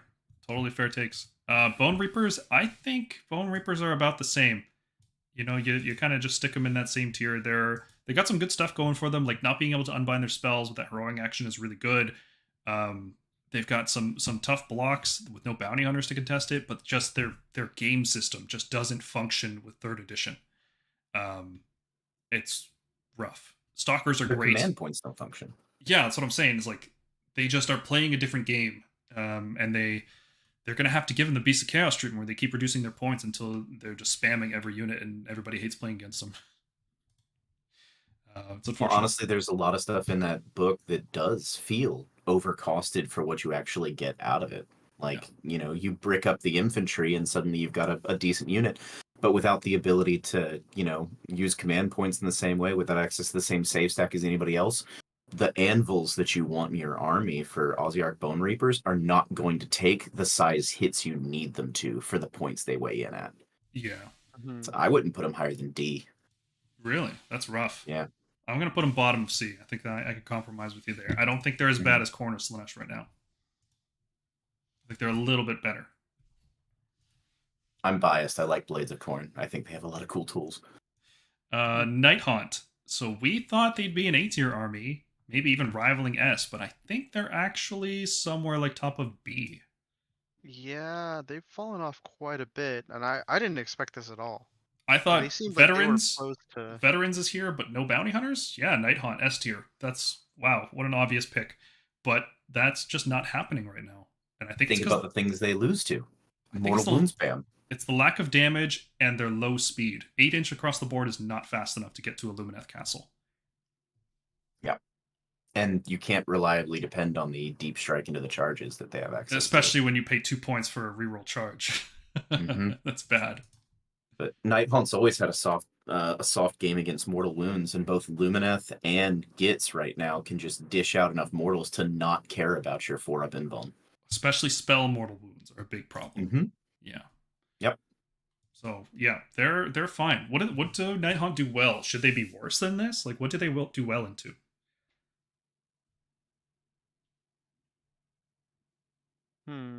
Damn, that's a long silence. Yeah, I mean... Slaves, maybe? Slaves aren't a super high volume army. Yeah, they just kind of do okay into everything. Like, I mean... Do they have any great matchups you can think of? How do they do into Ideneth, another B-tier army, James? What do you think? I mean, probably do decent into Ideneth, frankly. Yeah, Reefers are just... I think Reefers are enough to just get through them. Just the amount of shots. Yeah, and we don't really care about the rend at the end of the day with Ideneth. We'll rend one across the board. Maybe let's ask the question this way: like we've all played a bunch of different armies. If any of the armies that we run, if we see our next matches against Night Haunt, does that give you pause? Or you're like, okay. I'm feeling pretty good about that matchup. That's like how I feel about Daughters right now, or like Iron Jaws. I'm like, okay, I got to do a thing.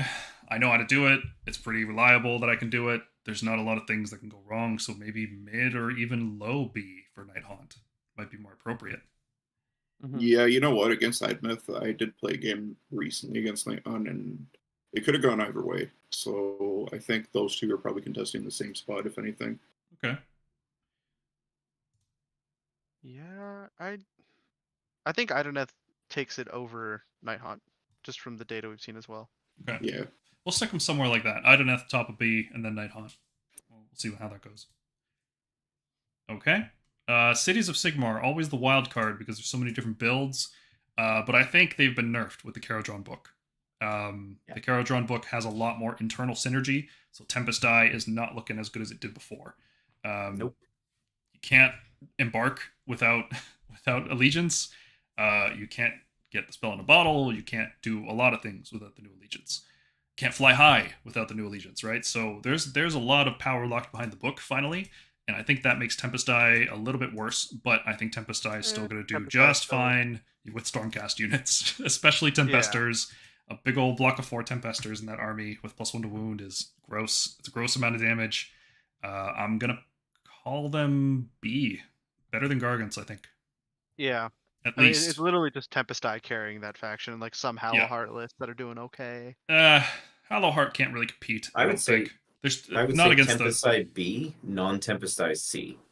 Sure. Not Tempest Eye, like if Morgonk was here, I'm sure he would make a good argument for why Hammerhall is actually worth playing and is good. But I've never listened to those arguments. So but he would make them. Okay, Nurgle is an interesting one. I think bottom of A. I think they finally made the pivot off of flies, and I think the new stuff we're seeing from them is cool.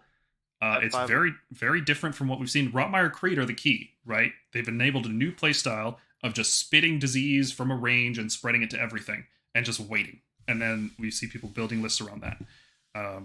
So yeah, I think bottom of A, somewhere high B, something like that seems right for I would Nurgle. say solid mid A for sure. Okay. They grind as well as anybody else. They have great spell lores.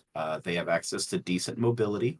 They can fast cap objectives if they want to run the flies list. Blight Kings are just hard to chew through.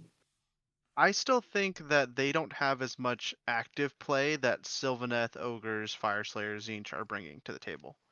I don't think they win the game as hard as they do, right? And there's something to be said about that for getting points to actually be winning in a really tough field.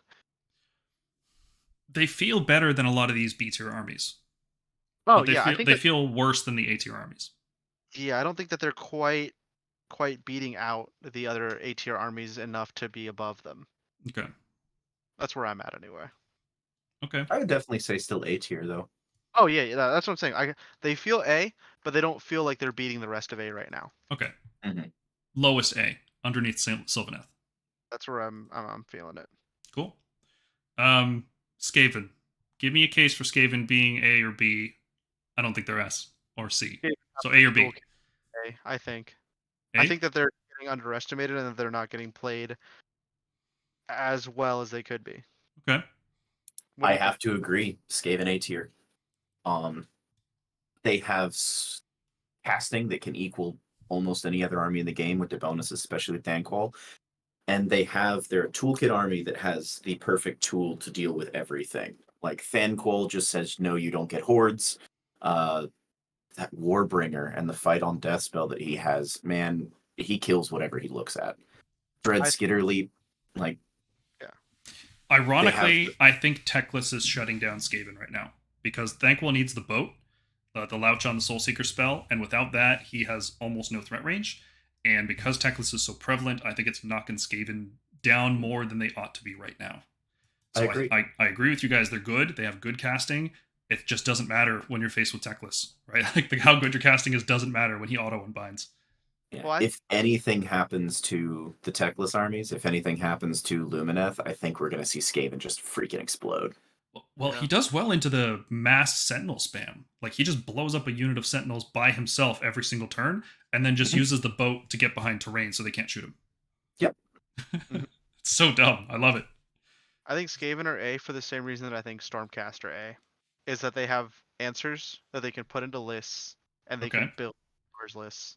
I think Stormcast are better than Fyreslayers. Really? Yep. I don't know. I think for this season, the Fyreslayers are just so much better suited to the season, enough to be better than Stormcast. I get that, but I think we have the tools to beat everything. I think our super unique, like, a reinforced melee hammer in the middle, with all the save bonuses and a Gardas and a Knight and Cantor protecting it, is incredibly oppressive to a lot of armies. Yeah. I think we're good. I'm willing to hear arguments otherwise, why it should be lower than this. I think it should just be a little lower because you have to. It's for the same reason that cities isn't, any higher. Is that yes, some of the better builds of Stormcast are going to do awesome, but I also think that your it's going to be matchup dependent per build of Stormcast, right? Like there's not like a singular Stormcast build that I think is enough to be better than Fyreslayers as a whole. That carries the faction that high is where I'm at. But I mean, it's in the end, it's a small thing. I do think that Stormcast are better than Ogres now that I've seen how Ogres work and how they've been performing. I do think we belong there. I just don't think we're as good as Fyreslayers or Tzeentch. I do think that those two stand a little higher, honestly, than the middle of the pack. I think in terms of our ability to beat everything, I think Stormcast have that. Like, Stormcast are up there with Gitz and Lumineth in terms of our ability to beat anything. But the matchups that we win aren't as skewed heavily as the other armies that are in S tier. So, like, Lumineth and Gitz, the matchups they win hard. And the matchups they lose are close games. For Stormcast, we have some really terrible ones if you don't build for it, and then the good ones we have are like still losable. like it's not like you're guaranteed to win those games. So really So good army. You're overall. sitting in the position of you don't have a dead draw against anybody, but there are no easy games. Yeah, and that's kind of Skaven have the same thing going on, but Skaven Right. don't have the same save stacking nonsense that Stormcast do. Right. So That's it's fair. like I think that's what pushes a little bit above Skaven. Yeah. That and reserves and teleporting are always good. Yeah. It's amazing how well those abilities have held up. It's all we have in our book, and it's keeping us alive for so long. It's crazy. Robin brought up no threat range. What about Nahul's? I mean, dude, 9-inch charges are not good, right? Like we've talked about Scions of the Storm. It's the same thing. And Nahul's can be turned off a lot easier than Scions can. Yeah. Yeah, and when you have to pay 2 command points to reroll a charge against Lumineth, that's really bad. It's really, really bad. That hurts. Yeah. Okay. Nahul's are great. Contribute to the mobility, but a lot of armies have mobility that's of a similar, usefulness. Okay, so this looks pretty good, and it's more or less consistent with the data. There's some outliers in the data, like Ideneth and Suns are doing better than what we're predicting here. So it'll be interesting to see how the data develops further, and we'll see about that. Stormcast are up. We're biased, obviously, right? Like, but I feel like most people aren't doing Stormcast to the level that we do Stormcast to. Is that a crazy thing to say? Am I off base? You're not. If I'm out in the field and I've got my Iron Jaws and I see a Stormcast matchup, I never expect to have a challenge. And maybe I'm biased on that, but there are a lot of Stormcast players who don't build to the caliber that, I've seen from you guys. Yeah. So they don't think about the game in the same way, but you're absolutely correct that they just have all the tools they need. You just got to make sure your list has all of it. That's the trouble, right? And Skaven have the same problem. Is like building that unicorn list that can handle everything, right? You're not going to do it, but you're going to build something that can counter most things reasonably well. And then it's just a matter of playing it properly and not making a single mistake. That's the hard part. Okay, so that wraps up Realm Report number 4. Dan, did you want to mention that thing? Oh, yeah. Just in closing, as also supporting Kaiju and Carl, we do have I'm going to throw out our big premiere Florida GT that's actually in September and October. It's the weekend ending of September. It's called Crucible. It's an awesome time. Cody will be there. I'll be there. You guys should come down, honestly. It's a good time. We had unfortunately a hurricane that stopped a lot of people from coming down, but I know some of the Season War guys, some of the guys from Texas, there was a good amount of people that were going to travel for it this past year, and it was a blast, and we have awesome prize support and really great terrain package. I'm really proud of our terrain package. So we do a lot of work on trying to make sure everything is all set for it. So yeah, come out and if you want to check it out, it's crucibleorlando.com. Has all the information. Sweet. Just that, and of course support Kaiju. They support us directly. Those painting contests, they don't they're the ones that are supporting all of it, so that's super awesome. Thank you so much, guys. Thank you, Carl. Thank you, Chris. Thank you so much, both of you, for all your help. Yeah, big ups. You guys have been great. Thank you very much for everything. Thank you to all our viewers, our supporters, both on YouTube and on Patreon. Just everybody in the community in general. Thanks for continuing to have discussions with us. Let us know what you think about anything you saw here, the battle tactics, the core battalions, battle regimen, rolling off, what armies are strong. We just like talking about the game. So let's keep talking about it. Thank you, Cody, for coming on. It's been a pleasure to have you on. Very insightful. And I hope to work with you in the future very soon. Absolutely. My pleasure, guys. And James, thank you very much for being here, my dude. Always a pleasure.